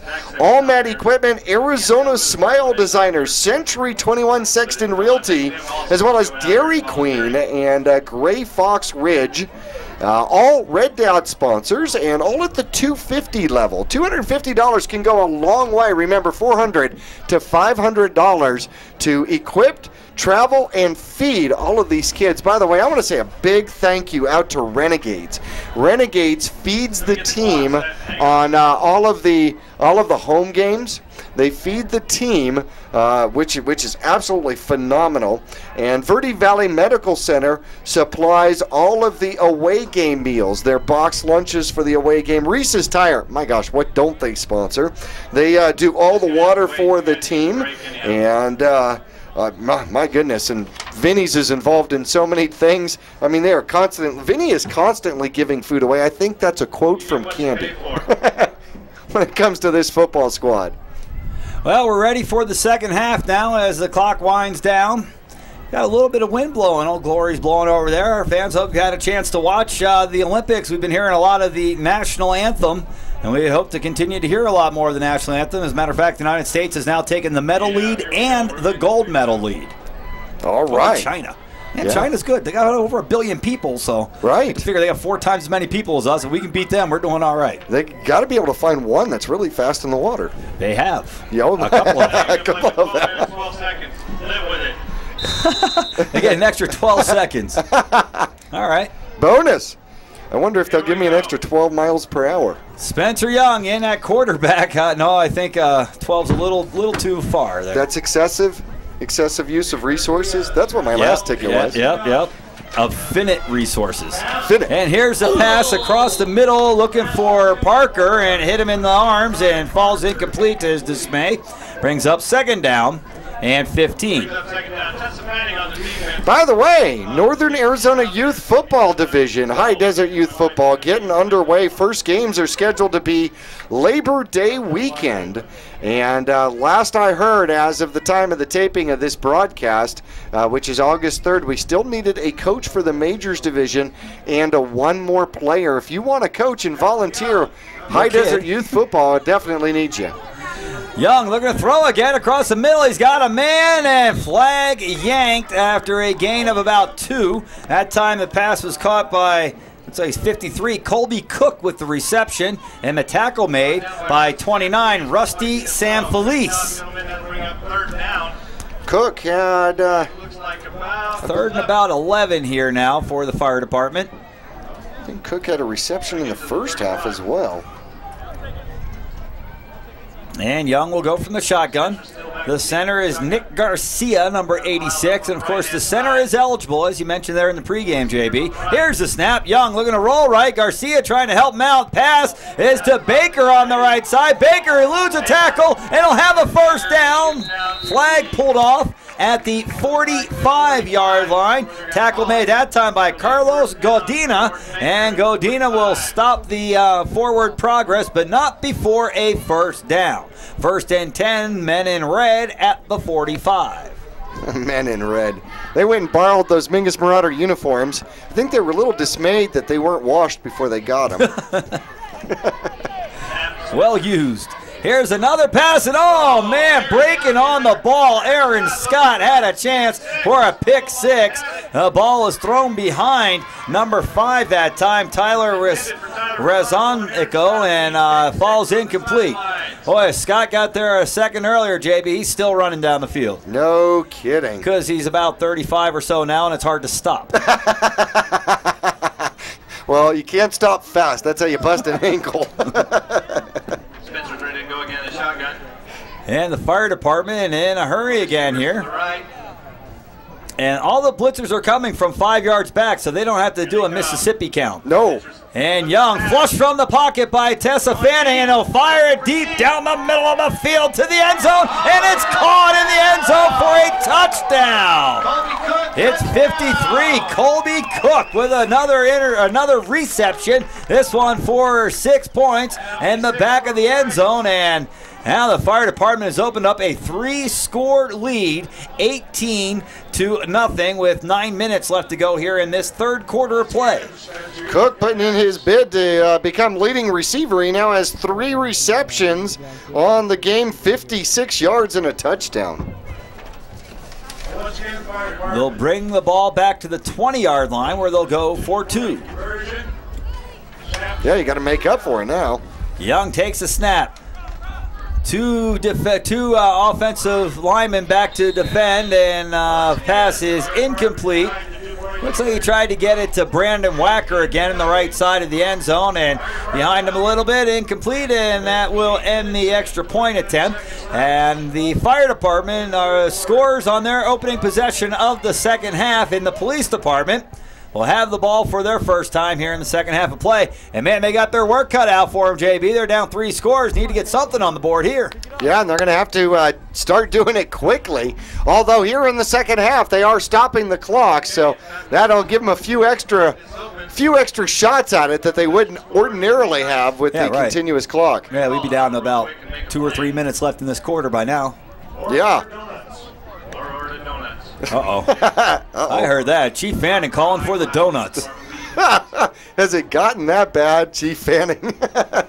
Hey, I'm right with him. I'll take a cream fill. Yeah, no kidding. I knew I missed my calling. Yeah? Making donuts? Donut connoisseur. Oh, donut connoisseur. So we've got, oh no, that is Deaver in at quarterback. And Deaver takes the shotgun snap. 1 man rushing. Deaver looks to throw right side. He's got a man wide open at the 30. That 35 looking for a block. He's got a good block. Now cuts it back to the sideline. To the right side. Down the sideline he goes. Can he stay in? Looking to break it down the sideline and knocked out of bounds around the 20. It looks to be number 28, Sean Moncrief, that comes up with a big catch and a huge run after the catch all the way down to the 20, where it's going to be first down and goal for the Guns at the 20-yard line. Well, that was nice. Great yards after the catch. Used his blocks well and then just tiptoed down the sideline. You can see the ball going up in the air pretty decent and then able to stay in bounds. Now, did he get that flag or did the sideline? He stepped out. Yeah, he stepped out. Sideline tackled him. Here's the first down and goal play. Deaver looking left. Deaver looking to run through the middle. He eludes the 2 defenders to the 15, to the 10. Touchdown! Devers is in. Deaver, not S, just Deaver is in. There is a flag on the play. Touchdown. They're calling it a touchdown. And I believe the officials say touchdown. Deaver lost his flag back at the 2, JB. Oh. I don't know about this. Well, They were talking about some of these flags just held on by Velcro, and oh yeah, yeah. So you're pushing pretty hard. That Velcro can come loose. I'll tell you what. Chief Anning says touchdown. I go with that. 7.5 minutes left, third quarter, and the Guns are on the board and looking for a 2-point conversion. Now, 2-point conversions can come up huge in this game, huh? Yeah. Of course, you can't kick the field goal. And throwing it in. Oh! Would have been just a little bit shy. Thrown behind the intended receiver that time at about the 12-yard line. I think, I'm not going to speculate. Let's wait until he turns around. We'll tell you who it is. I believe it was Moncrief again, but I'm not sure. We'll have to wait till he turns around. Could be Sterling. Got my eye on him. He just hasn't turned around. The fire department will take over possession at their own 20-yard line. And there is a 0. It is 20. Okay, so it was number 20, Tate Sterling, that time that...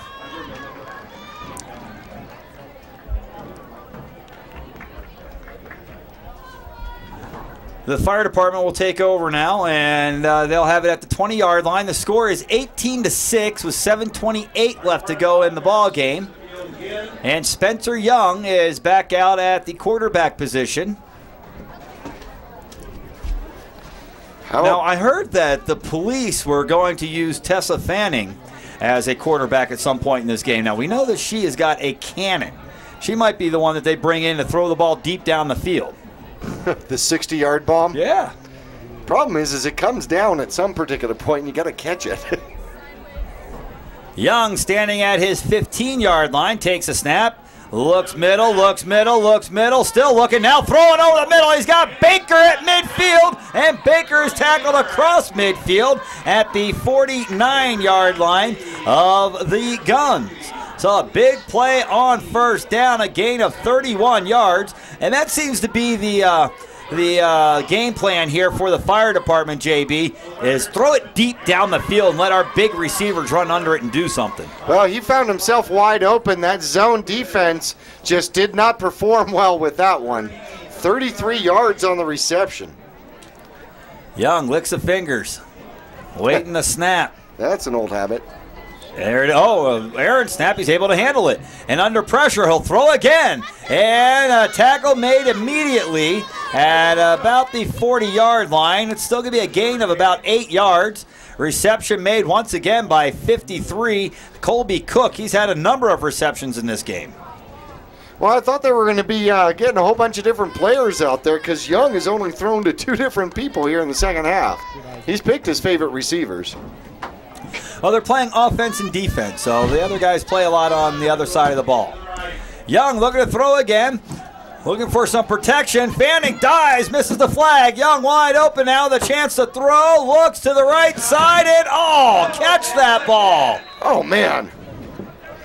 Well, the police department had a chance for a takeaway, and it's Godina that just swatted it away, swatted it to the ground instead of trying to come up with the reception that time, the interception that time.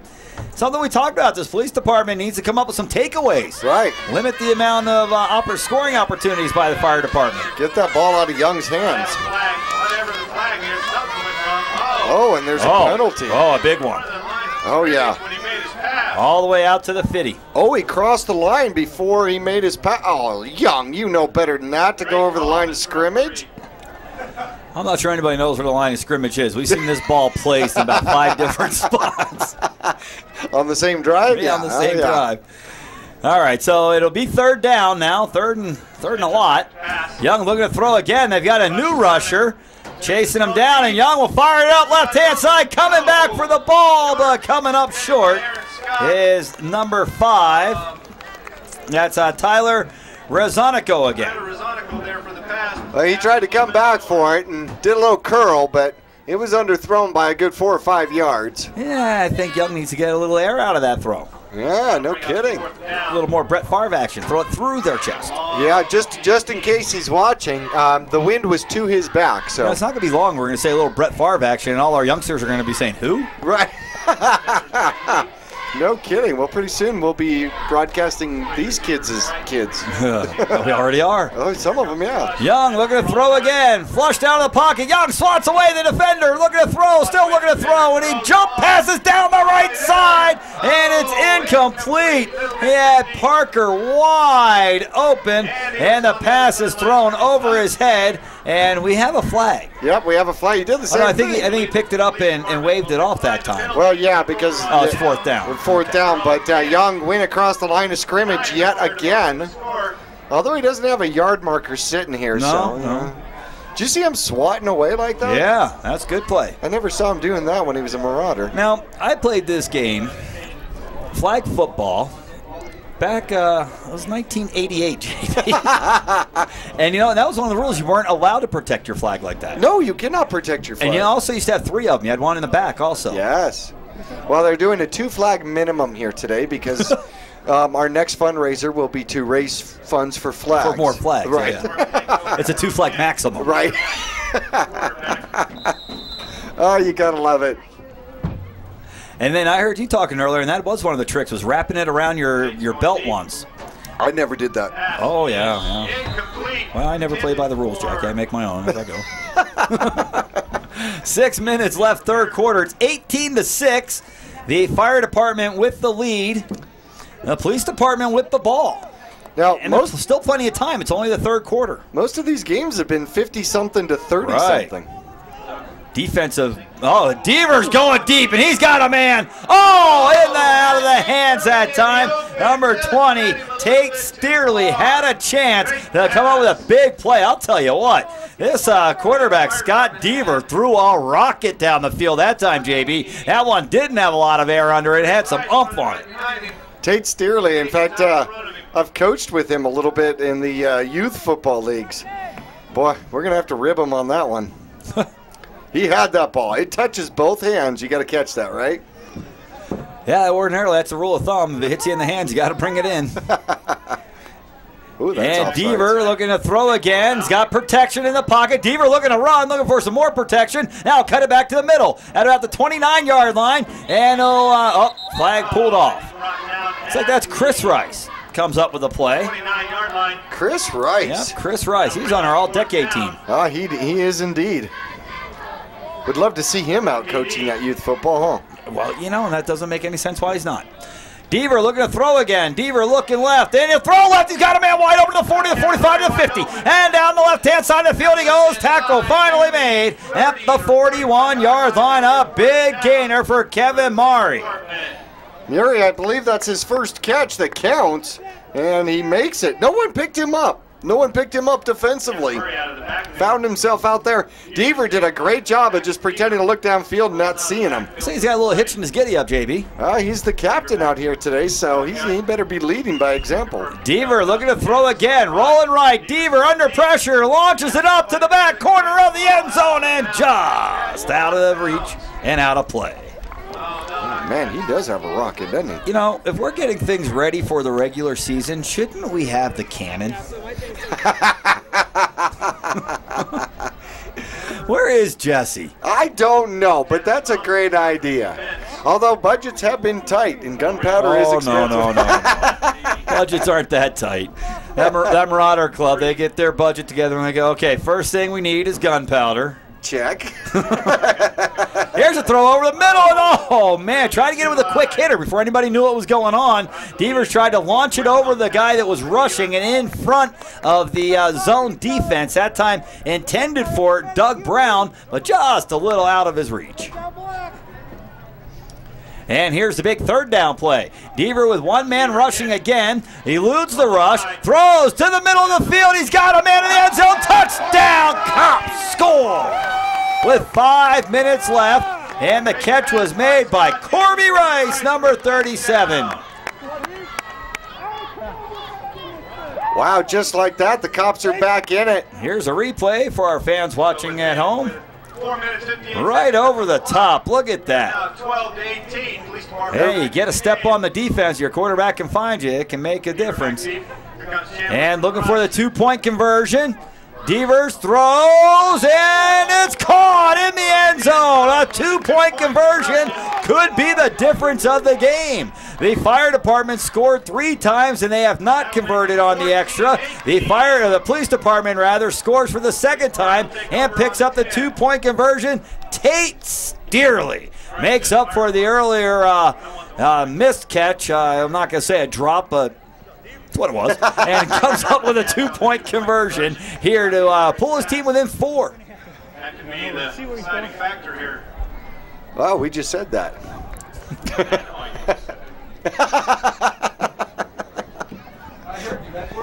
Okay.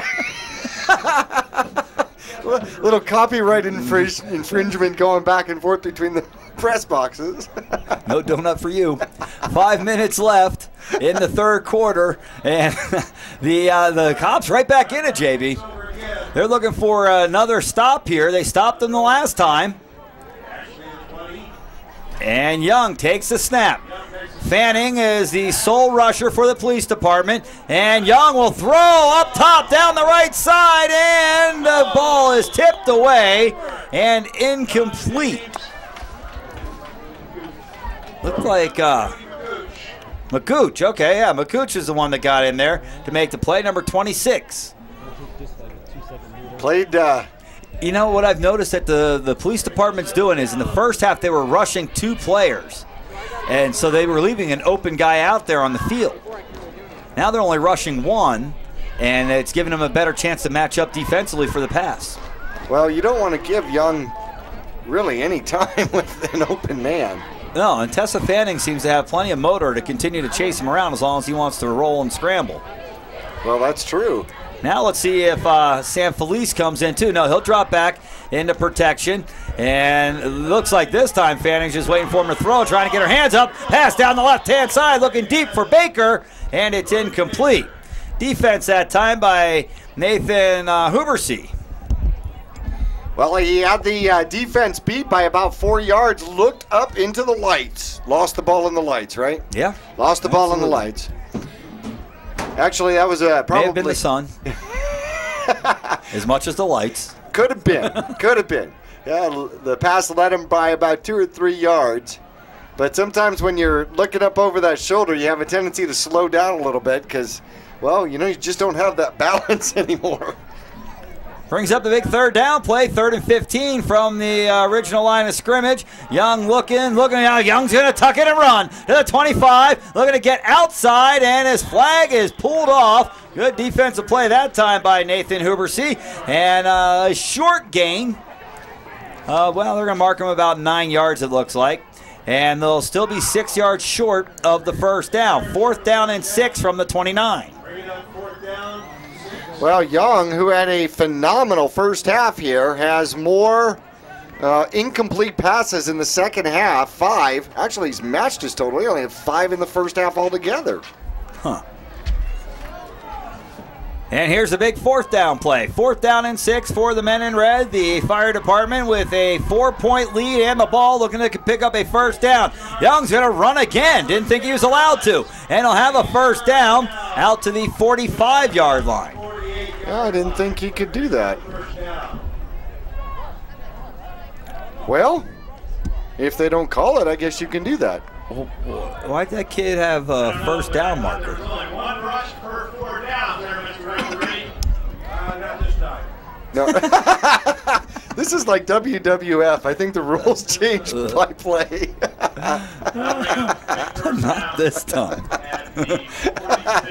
And it is now a 1st down at the 46-yard line. 4 receivers on the right, 2 on the left. And here comes the pass rush, and Young will throw over the middle. He's got a man, bounces off a tackler, and still fights his way down the field. They can't get their arms around the big fella to get his flag. And finally, called down. Looks like Tessa Fanning got him. Oh, she looks like she might be hurt. You don't want her getting hurt. She's getting ready to go play softball in college on a scholarship. Yeah, no. Oh, can't have her hurt out there. Catch was made, however, by 23, Sean James. Really? That was Sean? Yeah, that's Sean James. Huh. Got his brother Aaron sitting right in front of us, right in front of the scorer's booth here. And here's the snap. Young looking to the middle, looking left. Young throws to the middle, and he's got Baker. Baker's tackled immediately by Aaron Scott. However, a gain on the play to inside the 25. They'll mark him at the 24-yard line. And now 14 yards from the end zone. Remember, we play from the 10 to the 10, an 80-yard field. Actually, in the rules of flag football, it's a 60-yard field, JB. Right. This is like playing at Baghdad. An 80-yard field. Yeah, right. The only field in northern Arizona youth football that doesn't have to be standard. 80 yards, yeah. And not as wide either. Here's a snap. Young looking left. Young looking left. Young firing left and in and out of the hands. And big hit that time. Aaron Scott taken out. Number 53, that's Colby Cook. Aaron's seen enough of that. He came over there and cleaned his clock for him. You're not catching that ball over here in my territory. I was going for the flag. Good play by the PD. Broke that up. Jimmy, go. Ball's back there. Oh, and now a penalty. Oh. Thank you. Nope, readjustment of the ball. Actually realized that, whoops, wrong line. Yep. Third down, and looks like they got a score. Yeah. Ball was on the 19. Throws right side to Sean James, and he's tackled at the 15 or 16-yard line. So now it will be first and goal from the 16.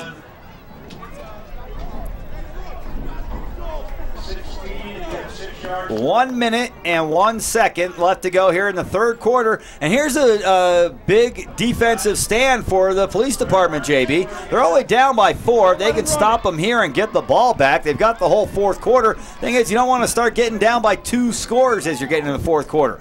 Big defensive stand here for the police department. Young looking to throw. Young throws right side to James again. James breaks a tackle and scores! Sean James with another reception. This one will take it to the house and extend the lead for the fire department. Well, we were looking for the fireworks, so to speak, and now we got a game going. Yeah, 24-14 is our score. And now they're stopping the clock. 41 seconds left to go in the third quarter. But we had 3 scores in the first half, and we now have 4 scores in the third quarter. Nice. Well, it's getting to be a little bit more like flag football. Right. Or football against flag. Well, boy, we hope so. Of course, last year, Mingus Marauders shut out the Flagstaff Eagles in what was one of the best games of the year. Indeed. First time ever the Flagstaff Eagles have been shut out by a Mingus Marauder squad. The first of many to come. I hope so. Well, we start off the 24th of August as the Mingus Marauders take on the reigning champions. Oh, look at this. Here's a direct snap to the running back, and it's going to be Brandon Wacker brought down short of the goal line, and the 2-point conversion will not go. Jackie, we're here on the 24th, and then again on the 31st? Yeah. Yeah, the 31st. I guess at 31? I'll have to look at a calendar. So we're here on the 24th and the 31st. Blue Ridge comes to town first, and then Bradshaw Mountain. So the Mingus Marauders start the season with 2 of the better teams in northern Arizona, and they'll both be here at home. And it will be a great chance, a great opportunity, as it was last year, for Mingus to find out exactly where they stand in the very first 2 games of the season. Then we're on the road to Chino Valley on September 7th. Homecoming this year is early. Game 4, September 14th against the Flagstaff Eagles. Should have waited until October 26th for Camp Verde. I don't know. I think Mingus wants to put those Eagles on the board. Yeah. Light them up. They're the new Cocoa. Deaver looking to throw again. Deaver's all day. There's nobody rushing him, and he'll throw it over the middle, and it's tipped in. Almost intercepted, almost caught. First it was almost caught, then it was almost intercepted, then it was almost caught again. Don't confuse me, man. By 3 different people. I know. That was a hot potato. I think one of the police department players finally came over and whacked it away from the defense. Wonder if Deaver could have run that time. I mean, there was nobody rushing. He would have picked up a first down at least. I imagine. See, now, way back in the Stone Age, like I said, when I played in the 80s, 88, that was the main play. Right. Quarterback run. Right. Right, that's why you can only do it once every 4 downs. Now. Right. Back then it was you do it every 4 downs. Right. All 4 downs. Right. And then when they came up, then that's when you popped it down near the sedan, right? Yeah. Now, the funny thing is we had this guy we call Bundy. Remember King Kong Bundy, the wrestler? This is his nephew, okay? And Seriously? he was, 6'8", 350 pounds. And 12? And he, no. Oh. And he's about 18 or 19 or so by then. But he played quarterback. Here's Devers throwing it deep down the left-hand side, and in and out of the hands. Nice box out that time by Corby Rice, and it was broken up by Chris Rice. Oh, little brotherly love. Yeah, big brother always comes out on top on that one, doesn't he? But anyhow, yeah, we had our 6'8", 350-pound quarterback. Yeah. Wow. He Holy could throw cow. it further than anybody else. Yeah. And see over the line. Yeah, by about a foot on the rest of us. Yeah, Chris Bundy. Here's a snap. And he'll roll to the left-hand side. Devers going to tuck and run this time. Now he's looking for a blocker, and he'll get one. Cuts it back to the middle, out across the 40 to 45, and out to about the 47-yard line before finally being brought down. A nice run. I think he may have realized that the last time that they didn't rush, that he had a chance to run and break a big one. This time he does, and he gets a big gain out to the 49, and that will conclude the third quarter. At the end of 3 quarters of play, it is the fire department 24, the police department 14. We'll be back after this.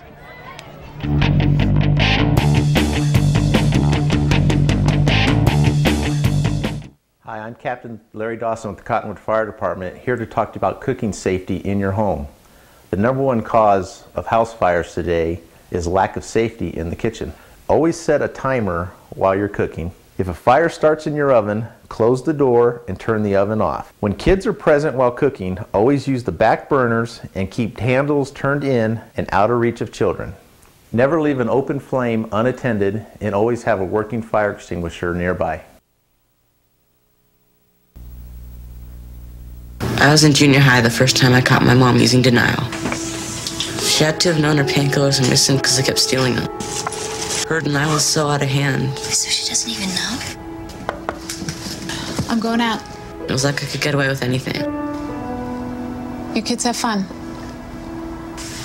And that was when I knew. When she was addicted to denial. Denial is a drug. Get help. The partnership at drugfree.org.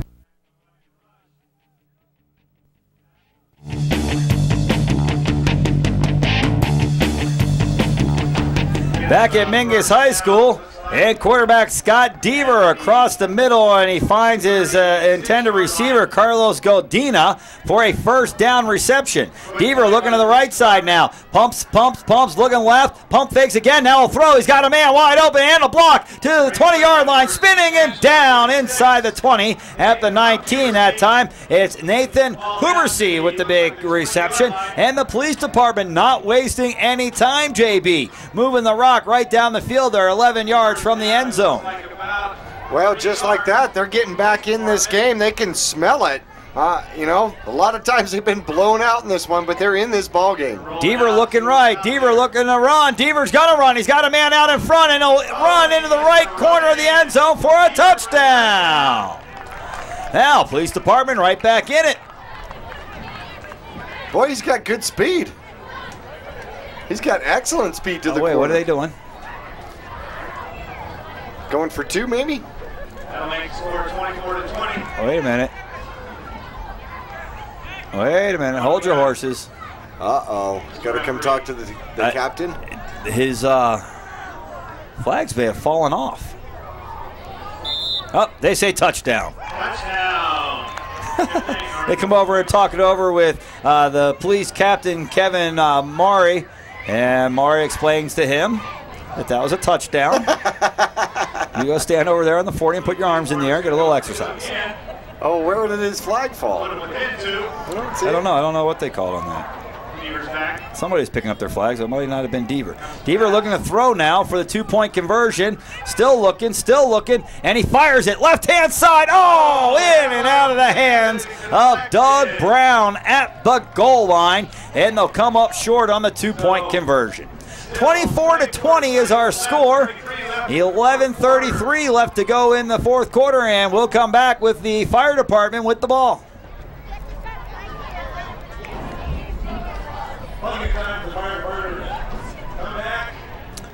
And the fire department will come back out with the ball now as they trade out offense and defense. And you can tell that they're trading out offense and defense because they're all taking off their flags and handing them over to the other guys to play offense. Right. Why do the defensive guys wear flags? I guess if they intercept it, huh? I guess that would be the only reason, huh? Otherwise, it doesn't make much sense. No. Hey, I want to invite you to come on out and be a Red Dot sponsor. You know what we haven't talked about either? Are those Marauder cards that give you all the discounts? You can get them from any football player. Any football player out there selling them right now, $20, just $20. Spencer Young going deep down the right-hand side, and a battle for the ball, and it's intercepted. Oh, that's the big break that the police department was looking for. It's Carlos Goldina coming up with a big INT, and now a 4-point game with 11 minutes left to go, and the police department has a chance to take their first lead of the game.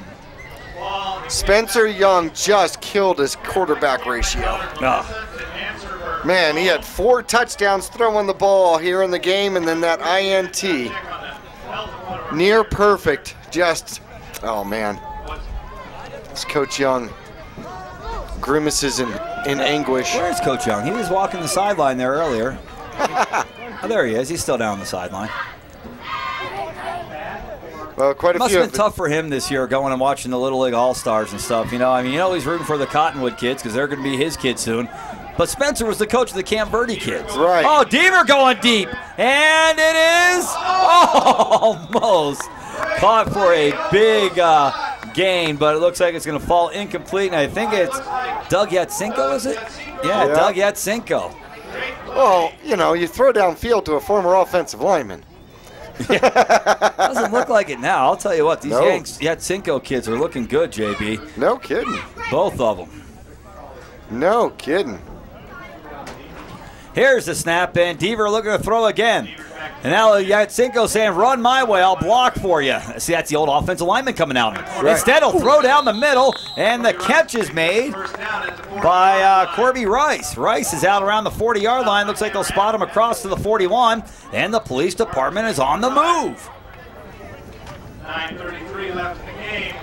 Sirens on and blaring. Deaver back. Deaver, pump fake, looking left, firing it down the left-hand side. He's got a man and just a bit overthrown that time. Tate Steerley flying down the left-hand side, and that ball was just a bit overthrown. He had a step on the defense. Oh, no kidding. Had him beat. But, oh, Deaver's got an arm, doesn't he? Yeah, that's pretty good. I wonder where he played. Last Chief. Yeah, there you go. I was talking about some of the Red Dot sponsors, like Cottonwood Dental Care, Graham's Integrity Automotive, Hales Roofing.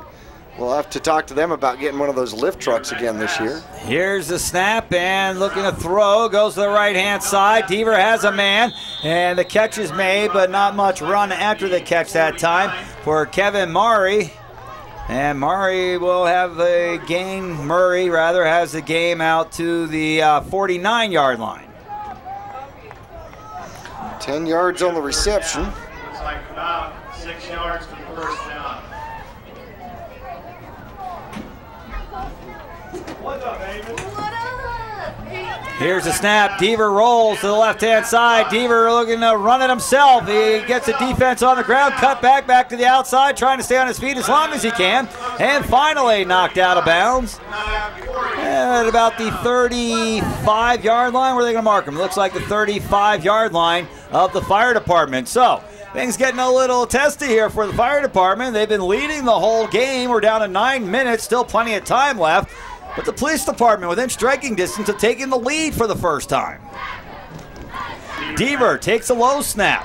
He's got 2 men back in protection, no rush. Now they'll go out in the pass pattern, and a throw to the right side. Ooh, that was ill-advised. And the closest man to it was the fire department, Sean Kirkendall. Fourth quarter here, and we have not seen much rush from either team. It's almost as if they've decided that if we have extra guys playing a zone on defense, we have a better chance of stopping the pass. Or it could be I'm just too tired to chase him. More than likely. That's what radios are for. 8:41 left to go here in regulation time. 24-20. The Hoses lead the Guns in the 4th annual Guns and Hoses flag football competition. Deaver, short pass over the right side now. He's got a man trying to break some tackles, but he'll be tackled after a short gain. That's Ryan Gibson with the reception. Short gain, couple of yards. And that makes it, is it second or third? They've got third. Yep, I think that was third. All right. And they're running the clock. Deaver, shotgun, takes the snap. Looking left, looking left, looking left, looking right, looking left again. All day to throw, and it's across the middle and coming up from behind. And making the play is the big fella, number 65, Cameron Atkinson again. Man, that'd be tough if that wasn't been a linebacker, huh? Yeah.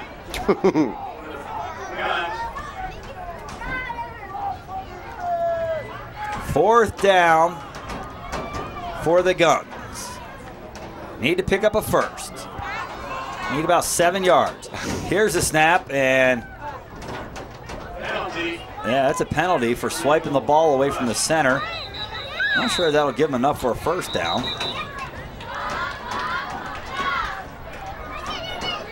Man, if it does, that would be bad. We're not even going to call the penalty. So Deaver takes a snap, and now there's a rush, and he'll throw across the middle, and he'll have enough for a first down. Great job backpedaling. Yeah, backpedaling his way to the first down. Waiting to see who it is. Is it 37? 37, Corby Rice. Yeah. Yeah, he knows how to do that. Yeah, he's well acclimated to catching the ball. Awaiting the snap. Deaver looking to throw. Deaver looking to throw. Deaver looking right, looking left, still in the pocket. Throws right, and looked like he tried to get it to Rice again. Just led him a little bit too far, and it falls incomplete. 2nd down and goal. Where do they have it marked at? Looks like they got it marked at about the 18. Is that where they're marking it? Yeah, about the 18-yard line. So it is 2nd and goal from the 8. Here's a snap. And Deaver can run. He can still run. And he's looking. He's looking. He's looking. And now he's running. To the 15. Still on his feet. And into the end zone. Touchdown. Oh, the men in blue take the lead. 7 minutes left to go in the ball game. It is now 26-24. The police department leading the fire department. They have never beaten the fire department, so this would be a second rushing touchdown in a row by Deaver. Yeah, sneaks into the front corner of the end zone. He's got a great explosion of speed. And they're getting an attaboy from the chief. Looking to go for 2. You get to choose your what shift you want to do. Deaver now looking, throws short of the end zone, but nice defense. Wow. That was Chambliss that time. Dustin Chambliss that just came up with a flag at the goal line and stopped the 2-point conversion. So now we've got a 2-point game, JB. 7 minutes left to go. It's 26-24. The police lead the fire department. Wow, that is fun. That was a great defensive play, and that could loom large as the game tightens up here. Now we're within 3, a field goal, right? Wonder if you can drop kick. I don't think so. I think there are no kicks. Yeah, I guess that still counts. And that would be way too much like rugby, man. Hey, that's a fun game. I'll tell you what, that handball in the Olympics is fun to watch. Yeah? I didn't catch any of that. No, it's like basketball and soccer mixed into one. Young looking to throw, looking to throw, looking to throw. Young throws short, has a man wide open at the 30, to the 35, and now back in the middle of the field, trying to cut it up the middle, and he's out in the open to the midfield, to the 45, to the 40, still on his feet and finally down. We're at. It's another big catch and run for 53, Colby Cook. And these Colbys are getting it done tonight, aren't they? Oh, they are. That's Corby and Colby. That's close. Got close. And Young gets back on the good graces of the reception list there. 37 yards on that one. In the second half, let's see, 4 receptions out there.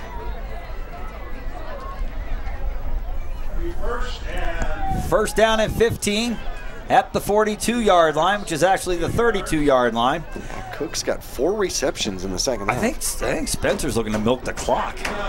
And he rolls there off flags. Young will throw across the middle, and he's got it to Parker, who will lower his shoulder and carry a defender inside the 30. I'll tell you what, Parker's not a small guy out there either, JB. Brian Parker from the Summit Fire Department. Pretty good size athletic individual out there, Jackie. Oh yeah, and he's been using his size, but the penalty was called. Doesn't look like it's going to stand though. He's a veteran of sitting on the sidelines at the High Desert Youth football games. He's got 2 boys out there playing. Is that right? Yeah. Colts. Aha. Colts, Bears, and Cardinals this year to represent Cottonwood. Yeah, I'm starting to think that it might be nice to have a 4th team. You know what? A few more players. Heck yeah, I got up to 20-some kids on the team. I mean, yeah. You get over 60, that's good enough for 4 teams for me. Of course, how do you do it? That's the tough part. That is. Well, and not only that, but a little shortage of coaches. Right now, the major's still looking for a coach. All right. I think there's probably a couple out here on the field. I think it would be awesome. Here's a snap. Young snaps it without anybody snapping it to him. He just picked it up and said, go. And he'll look to throw left side and making a catch, but on the ground as he makes the catch. That time is Baker at the 33-yard line. Jordan Baker with the catch.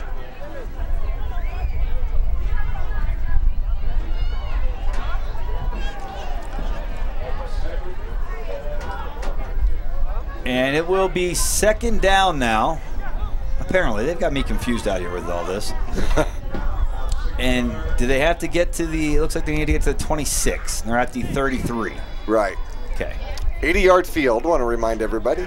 Here's a snap. Young rolls right. He's got one man back blocking for him. Young's going to run to the 30, to the 25, and Young will just slow down and let everybody come and get him. He got the first down. That's all he was looking for. Wow. He got the first down. That's all I needed. I'll just stop right here. They can come get me, and I'm not going to get hurt. Wise man. Very possibly, but, you know, he could have just gone, he could have ran all the way out of bounds and still kept the dignity of not slowing down. He wants that clock to run. I know. He wants to score without any time for the police department to score. I know, but 4 minutes left to go in an all-passing game. And still timeouts. Yeah, there ain't plenty of time left. Young, it's not continuous clock, man. Turns and looks at the clock. Looks to throw. Left-hand side to Baker. And, Baker tried to spin out of a tackle, but his flag was pulled off at about the 18-yard line. Oh, and you know the other thing that Young did, JB, is he stopped short of getting to, oh, no, he didn't. He had to be at 25. Yeah. I was going to say he stopped short of where they could pick up a first down without scoring, but they only need to get to the 10.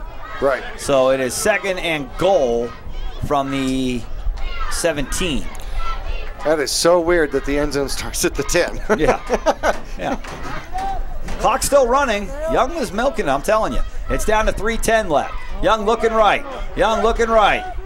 Now you got to score. It's a thing right down the middle and into the end zone. Touchdown! Sean James comes up with a big touchdown reception. He's got good mitts. There's no doubt about it. Played a lot of softball, that young man, JB. Sean James comes up with the go-ahead touchdown reception. I believe that's his second, is it not? Didn't he catch the last one? Second in the second half, yeah. Yeah. Indeed, he has been a star in the second half. And I've known him. I know his brother, his father, of course. A lot of people remember Ronnie James, one of the great fast-pitch softball pitchers of all time, and an icon around here in officiating and playing softball, and just a nice family. His brother Aaron sitting right in front of us and coming out and showing some support for his brother. Young looking for the two-point conversion. Looking left, throwing left, and it is caught in the end zone for 2. And it's Brandon Wacker coming up with the reception, a 2-point reception. The captain coming through. And that will add 2 points on and make the score now a 6-point game. 32-26 with 3 minutes left. So a touchdown to tie, a conversion to win. Now I think if you tie it, I think you take the ball from the 5 and go for 1, right? Get as close as you can. Maybe they want it from the 10 so there's more room to maneuver. Yeah, the field gets really thin, especially when you're throwing the ball. Yeah. And you only got, 12 yards to get it done and a lot of bodies out there. But we haven't seen anybody go for 1 anyway. No. The police department scores to take a lead, and on the ensuing drive, the fire department snatches it right back. Now, interesting question, though, is do you... Deaver throws to the middle, and catch is made, and a tackle immediately at the 29. Interesting, though, if you put the ball at the 15, you only got 5 yards to go. Can you rush from that point? I can't remember. I thought they said the quarterback can't run in the conversion. I believe that might be true. Otherwise, yeah, that would make a lot of sense. And the officials out in the middle of the floor. See a lot of palms in the air. A little head scratching going on. Just let it go. Here's a snap. Deaver with max protection. One guy looking to throw down the field. And there's nobody open. And now he'll throw to an open man, a short open man. He is in front of the zone defense that time. And I think it was Doug Brown that time. And a ball thrown over his head and incomplete. Now, 3rd down. Ooh. This could get huge. You got to get the first down. 3rd and 7. Got to get the first down. You got 2 tries at it. On the 29. And awaiting the snap, Deaver. Again with max protection. One guy. And now a look to throw. Still no rush, no rush, no rush. Deaver just standing there. Deaver could run for the first down. Instead he'll throw. The left-hand side of the field. Catch made. First down is good. And out to the 46-yard line. It's number 31, Carlos Godina, coming up with a big reception for the men in blue. Keeping the drive alive. 2:34 left to go. The police department looking for a touchdown and any type of conversion to win the game. Clock running. Deaver takes a snap. Looking middle. Looking right. Looking. Nobody around. Deaver could run for a while, and instead he'll throw again. And the catch is made and immediately tackled. It's Murray with the reception. And the tackle made by 53, Colby Cook. Well, he'll pick up 12, and it keeps the clock rolling. Right. Well, as soon as they set the ball, clock should be rolling. There it is. Well, you only had 2. Oh, now they're stopping the clock. At about 10 seconds. Obviously, Fanning took control of the clock.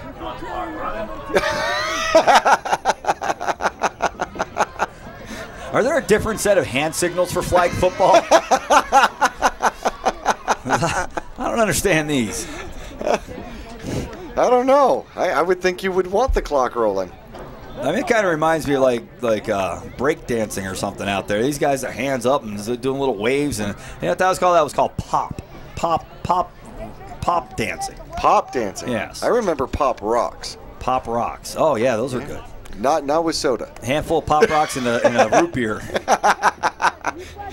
Man, oh no, I'd be coughing for a while. Because that would send bubbles right up your nose. Oh, yeah. 6 seconds left in the 4th quarter. Police department, 2nd down, and it looks like about a short 3. 2:06 left to go. Police department looking for a first down. 2nd and short. Deaver's looking right. Deaver looking right again. Deaver looking deep to the end zone. He'll throw it. It's caught at the 15. The end zone touchdown. Tate Steerley comes up with a big reception to tie the game with 1:48 left to go, and an extra point could give the police department the lead, would give them the lead. Wow, and this late in the ball game, I'm not sure the police department has been in a game this late in the ball game. No, in a low-scoring affair, 32-32. A low-scoring affair. 53-37, I think, were the average scores over the last three games. Yeah. So it's the fire department that is down on the offense. Yeah, right. 43-yard touchdown toss to Steerley, who just jumped in the air and snatched it right out of the air and ran to the corner of the end zone. I'll tell you what, that right corner of the end zone has been favorable for the police department here tonight. Okay, Deaver. Can he get his team in? Take a lead with 1:45 left to go. Deaver waiting the snap. Doesn't look like there's going to be much of a rush, although they've got bump coverage on the left-hand side. Wow, it all comes down to this. Here's the snap. Deaver looking right, Deaver looking left, Deaver looking, Deaver still looking. And, oh, man, looked like he had a guy on the left, but he couldn't get it to him. And now everybody's scrambling around with blue and red and green all over. And looking to run now. Deaver's being flushed out of the pocket, and he's going to try to run it in himself. He'll break a tackle, dive to the end zone. He is in for the conversion. Holy cow. Oh, boy. 2-point conversion on the rush. I guess you can run from 10 yards out. I think if they rush you, maybe you can run. I mean, maybe if it's from 10 yards. Maybe they can't rush from 5. Maybe they can rush whenever they want. How do we know? I know it's a 2-point lead. It's a 2-point lead. And you can't kick a field goal. We know that, too. All right, 1:15. You got 75 seconds. Did you see him lay out for that corner? Yeah. Wow. 75 seconds and 70 yards to go. Ah. Now you watch. Spencer Young will be calm, cool, and collected back there in the pocket? Yeah. In the pocket. In the pocket. Well, we thought that Young was trying to milk the clock last time. Looks like he didn't milk it quite enough. Should have taken a knee on one. Well, let's see. We got some information come in. They want too early. They want to add what to the clock? Mr. Bender, what did they add to the clock? 10 seconds. 10 precious clicks. That could be huge. We're talking about going 70 yards in 85 seconds now. Yeah, and I think it was the fire chief that added 51 minutes and 25 seconds. I don't blame him. We'll make sure you guys are in shape. However, we may run out of DVD tape before then. Want to remind you, you can catch this game, of course, on Channel 2 on Suddenlink, brand new on Suddenlink, and you can also catch it on Cable 1. Here's a snap. Young pump fakes. Young looking deep down the right side. He's got a man wide open. It's Sean James. James with the reception and tackled immediately by Aaron Scott. Great job tackling him. Hey, those two guys go way back as well. That was a huge play, though. 43 yards on the reception. I think that was a planned play. Yeah, I think Sean James pretty much told Spence, I can beat my guy every time. Throw it to me. And he did beat his guy. It was a free safety, Aaron Scott, that came up and made the play on him. Those guys have probably played 400 or 500 games of softball together. Yeah, no kidding. Buck 12 left in the game, and Spencer Young trying to milk the clock again. You're right. You don't want to score too early. Here's the snap. Young with max protection. Now the center will go out in the pattern. He'll throw. Catch is made. Not too many yards. Down around the 30 or so. It's Brandon Wacker coming up with another reception. Brandon's been sacrificing the body out there today. Yeah. Fans, 3 weeks from tonight, the season gets going. The Mingus Marauders will be right here on this field, taking on the Blue Ridge Ball Club. Blue Ridge beat them last year up in Blue Ridge, so Mingus looking for a payback on that one, Jackie. 3 weeks from tonight, right here at Mingus Union High School. High school football brought to you all season long by KYBC, AM 1600, and also on Cable Channel 2. Cable 1, Channel 2, and now Suddenlink Channel 2 as well. They stopped the clock with the reception. Maybe they call timeout. Could be. I think they've got 8 unused timeouts. Right. Young rolling right. Young looking to throw right. He does again to James, who was covered tightly that time by number 22, Doug Yatsenko. And it falls incomplete. Brings up 3rd down now. And what do they need? About 8 or so? Where do they got the ball marked at? We'll have to ask his brother Nick in our video truck here whether that was pass interference. It might have been over the back. Oh, Candy's got the camera right there on the field. She'll let you know.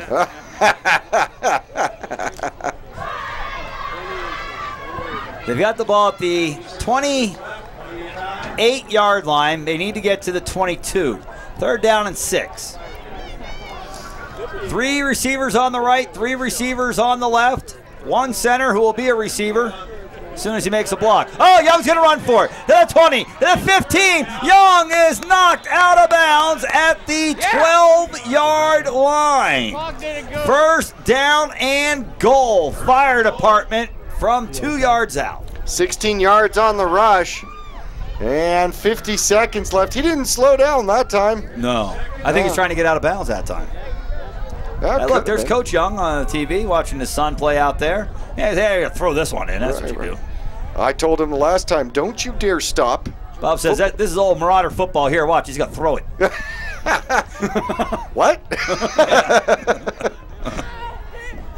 Here's a snap. Young looking left. Young throws to the corner of the end zone, and it's all incomplete. Who is it intended for? Wow, that was a great slide. Yeah, man, he had him. Let's see who it is so we can say his name. Everybody can ridicule him at work tomorrow. Oh, no. It's number 66 that time. That was the intended receiver. McDonald. Yeah, I don't have him on my list, so we'll go with that. Camp Verdi fired. Camp Verdi. Man, he had his man beat. Young looking to throw again. He throws to the middle, and the catch is made in the end zone. Oh, no.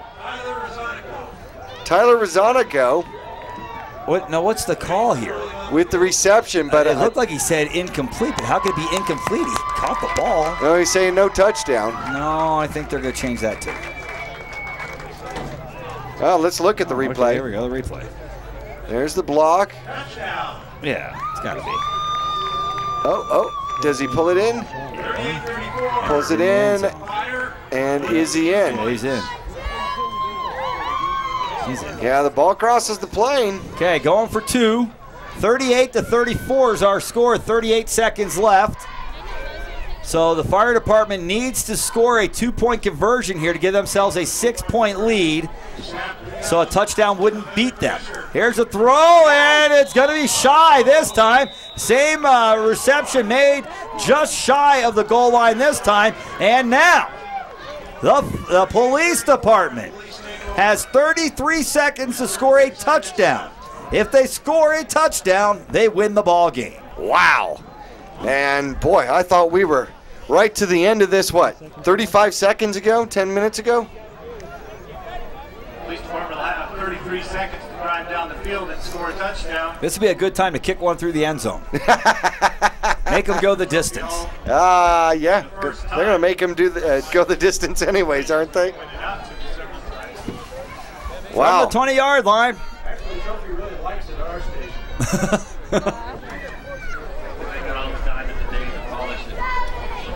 38-34, the fire department has answered the police department after both of their go-ahead scores. And now the police department with 33 seconds left. Deaver looking to throw. Deaver looking deep. Deaver throwing short on the left-hand side. He's got Murray wide open. Murray to the middle of the field, and he's being tackled. Holy cow. To the ground. That time by Parker. That's the play I was telling you about earlier, JB. This game is a physical game. Instead of giving up a touchdown, you tackle him. What are they going to do? Give him a couple extra yards? And that's exactly what Parker went for. The wrap up, the follow through, and to the tundra. Deaver throwing again to the middle of the field. He's got a man. And he'll be tackled at the 40. No, he didn't go for the tackle. What happened was he thought his flag was up around the shoulder. He was going for the shoulder flag. Well, yeah, they fly up when you run. Right. like wings. Okay, we'll go with Old that. Mel Hall. Remember he used to hit a home run? He'd pull out his back pocket and he called that one flap down as he ran around the bases. Here's a throw to the right side. Oh, had a wide open man. Deaver knows it too. He let that one go, and it bounced about 10 feet in front of his intended receiver, who was wide open, and Deaver jumps up and down a couple times. 9 seconds left.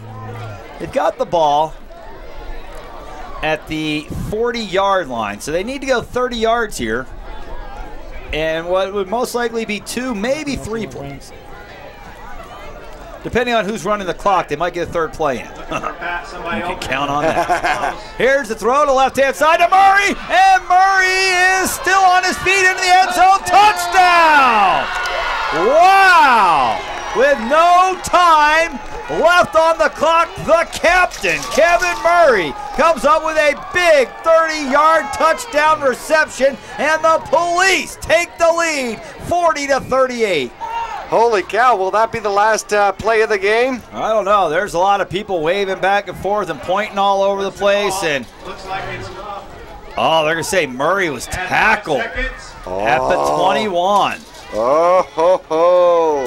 Ooh, I didn't see his flag fall off. One last play. 5 seconds left. Here's a snap. Deaver looking left. Deaver looking right. Deaver could probably run it in himself. Deaver's going to take off to the left-hand side. Deaver dives. What's the call?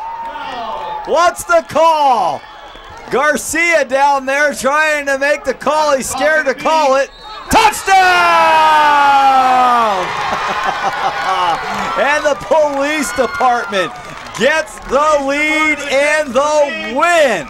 With no time left on the clock, Scott Deaver runs it in for the game-winning touchdown. The first time ever the police department defeats the fire department by a final of 40-38. Fans, here's the last play. You get to see it on TV. And Deaver dives. Oh, hits the pylon. He's in for the touchdown. Oh, man, I want to see 2 or 3 reverse angles on that one. A fun game, JB, no doubt about it. We have to congratulate both squads out here. And looking for the replay. Chief Fanning comes in to take a look. And the only thing, let's see his left elbow. He's out of bounds. It's a touchdown. And the police department, with their first victory in this competition, wins it 40-38. What a great game. What great sportsmanship by both squads out here. And I got to tell you, Jackie, the fans as well. The community came out to support this thing, and they got to see a great game. It came down to the very last play, and the police department comes out on top 40-38. Well, that is absolutely fantastic, and I think we found two brand new scorekeepers and time clock people for the Mingus Marauders this year. Yeah, no doubt about it. And a great job by both squads out here, Jackie. Everybody leaves this field with their head high. Both teams played very well, and the police department comes up with their first victory. Look at Chief Fanning smiling from ear to ear. And Chief, how about that? You got to run the board there for a while. You got to watch your guys compete, and it came down to the last play, and Scott Deaver gets it done. Hey, what a great play by Scott Deaver and all our guys out there and the fire department. They did a great job. But, yes, we did win. I'm extremely proud of my guys. I'm very proud of the police department and the fire department for coming out here and giving their time to do this. This was a great game. A little bit concerned that this is the first time they won, and it's the first time I haven't played. So I'm not seeing if there is an issue here, but there could be something in that. But you ran the clock. Yeah, Tessa. Tessa played. Tessa's been taken to the emergency room. We're going to have her knee x-rayed. It looks like she may have done something to her knee, so we're hoping not. Yeah, we hope not. She's on her way to Western New Mexico as a coach. To play softball. So yeah. We're hoping that she's just hyperextended a little bit. But absolutely. I want to thank you guys a bunch for being out here. So. All right. Well, Chief, thank you. Thank you. And I want to congratulate the police department. First time in 4 years. after 4 years, they do get to take the trophy home. So they played a great game. Our guys played a great game, and it was for a great cause. Now, the trophy just goes like around the corner? The trophy just goes across the lobby to 100 feet and gets to reside till next year. And when it will come back home to the fire department. Well, you played rough, and I thought Young was going to milk that clock out at the end. It looked good, but so close, but yet so far. I know. Who was running the clock the final 2 minutes? that would have been Police Chief Jody Fanny, who was running the clock the last few minutes. I was just wondering. I tried to keep an eye on him. I don't know. Now, Pender came up and said, put 10 seconds on the clock. Right. And he did. He did. His finger just seemed a little slow at starting the clock a few times. I've done that too. You start getting into the game, you watch, and you just forget to push the button. You just lose track. Right. Hey, but all in all, a great effort by both squads. Great effort. Great sportsmanship, great community involvement. And again, it's been a great evening, and all the guys played excellent. And so, again, the cause was a great cause, and we look forward to next year's game. All right. Amen. Well, thank you. We appreciate your time. Thanks a lot. Final score, 40-38. The police department wins for the first time ever. And I'm sure they'll look to do this again next year. JB will have the Guns and Hoses basketball tournament coming up again, and we'll hope to be there for all that stuff. We like to bring all the action to our community for those of you that can't make it out here for the game.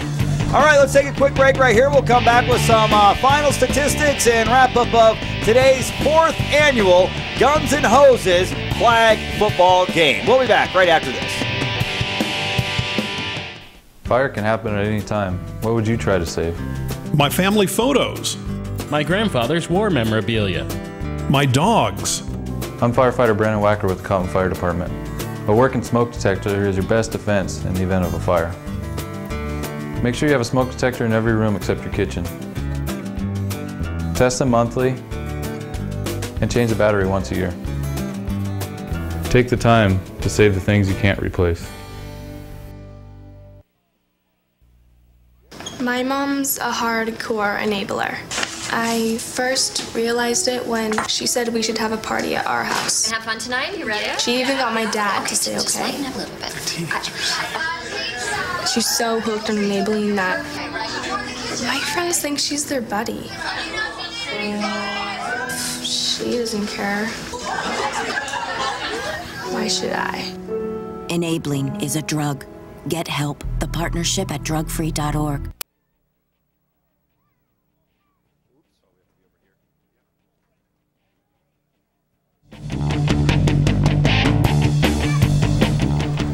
Back at Mingus High School, final score 40-38, and the police department has their first victory ever in the 4th annual Guns vs. Hoses flag football game. And it was a great game. It went back and forth in the second half. The police department took the lead 3 times. The fire department returned the favor and regained the lead 2 of those times. Last one, no chance, no time left on the clock. And the police department comes up with a big touchdown from and a 2-point conversion from their quarterback, Scott Deaver, to win this ball game. Well, it started, the first half was really all fire. They were on fire. Young finds Rezonigo from 10 yards out for the touchdown. The extra point, no good. Well, they went for the 2-point, which is the 10-yard conversion. Second quarter, just under 6 minutes left to go. A second TD toss from Young, this one to Baker. And at halftime, it was 12-0, although we thought it may be 18-0 at one particular point. That's the other thing that nobody took into consideration, Jackie, is that there was another touchdown by the fire department at the end of the first half that didn't get counted on the game for some reason. I wasn't going to bring that up at the end. Not to Chief Fanning, no. No, I wasn't going to do that.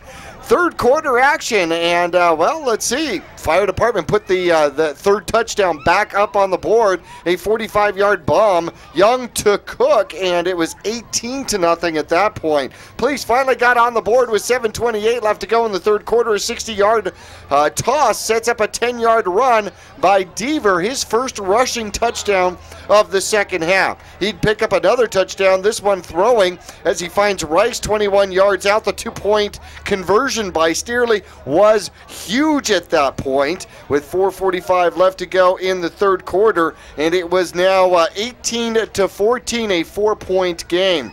Well, they extended it. The fire department did just before the end of the third quarter. Young to James for his first touchdown. 24-14 was the score. Wacker tried to run the ball for the 2-point conversion, and it was no good. Fourth quarter action, 11.5 minutes left to go, and Deaver gets his second rushing touchdown. This one 9 yards, a burst of speed to the corner. The 2-point conversion was no good, and it was close again. Fire department led 24-20 at that point. Deaver would score again, giving the police department their first lead of the game, an 8-yard touchdown run. That's 3 rushing touchdowns in a row by the police department quarterback. The 2-point conversion stopped by Chambliss, and it was a 2-point game, 26-24 in favor of the police department. Young milked the clock coming back. Yeah, tried it. 3 minutes left to go, trying to do old Mingus Marauder football and make a 8-minute run. Drive in the fourth quarter, but it doesn't work out. They score too easy. For our fans at home, there you can see the prize on TV. There's the trophy that's going to shift sides of the hallway down at the municipal building. The police department's going to take that and put a little police department. Oh, look, they're shining it up. I bet you they hand that around. Everybody kisses it like the Stanley Cup. Right, or the bricks, right? The bricks at the Brickyard, right? Yeah, well, they just did that last week, I think, right? Yes, they did. Yeah, see, he's kissing it. Right. That's what you do. You win a trophy, you kiss it. I don't really understand that part. It's interesting. The fire department, by the way, is the only one that has the keys to the trophy case. 3 minutes left to go, fourth quarter action, and it just started to get exciting. Young found James for a second touchdown, 18 yards, and Wacker got the 2-point conversion, making it a 6-point game, 32-26. Do you think the fire department would have the audacity to go steal the trophy back from the police department? I'd hate to see those charges. 1:45 left to go, a 43-yard touchdown toss. Deaver gets his team in front again. Steerley with a beautiful catch. Deaver gets the 2-point conversion running the ball, and just like that, the police department was in the lead again. 33 seconds left to go, and Young finds Rosanico from 2 yards out to put the fire department in the lead. Yeah, right. Not much time, 33 seconds left. No, and then with no time on the clock for the third time, Deaver finds Murray for the touch. Nope, that one came back. And then Deaver, an 11-yard touchdown run, the final play of the game. 40-38 the final. It doesn't get more exciting like that. It's like arena football with flags. Yeah, it was fun. There's no doubt about it. And we got out of here pretty much unscathed. We're hoping that Tessa Fanning is okay. And like Chief Fanning said, maybe it's just a hyperextension of her knee. That would be the only injury that we know of out here tonight. And hopefully she's going to be okay. Because like we said, she's heading on scholarship to Western New Mexico to play softball. And we would hate to see her not be able to play or be out this season because of an injury suffered playing flag football. Right, exactly. And well, yeah, that would be absolutely awful. You just watch the last play again, and I don't know, maybe we should make it on the myradioplace.com poll whether or not Deaver was actually in on that play. Maybe we should do a poll on that. I'll stay away from that one. Chief Fanning said it was good. That's good for me. Got it. I understand.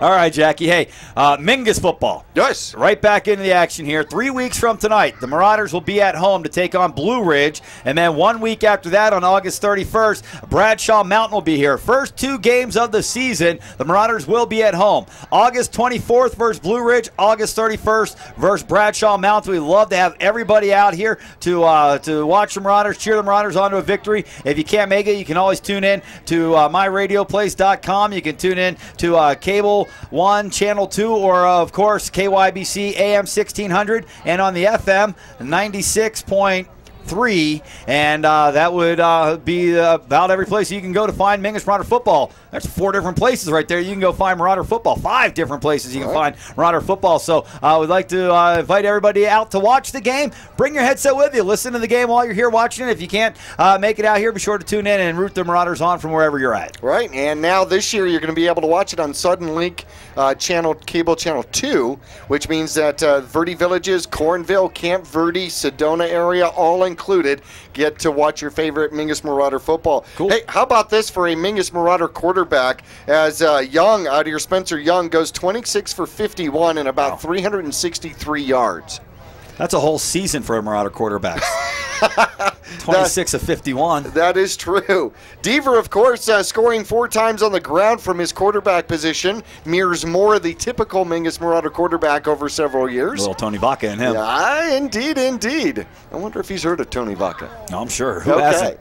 There you go. All right, fans, for Jackie Bessler, I'm Zach Calandra. We'd like to thank Ryan Nichols and Nick Yatsenko on our truck for keeping us rolling. And, of course, our great camera crew. They've done an excellent job once again. And be sure to tune in on the 24th, 3 weeks from tonight. Mingus Marauder football here on KYBC AM 1600. And we'll talk to you then. Everybody have a great weekend.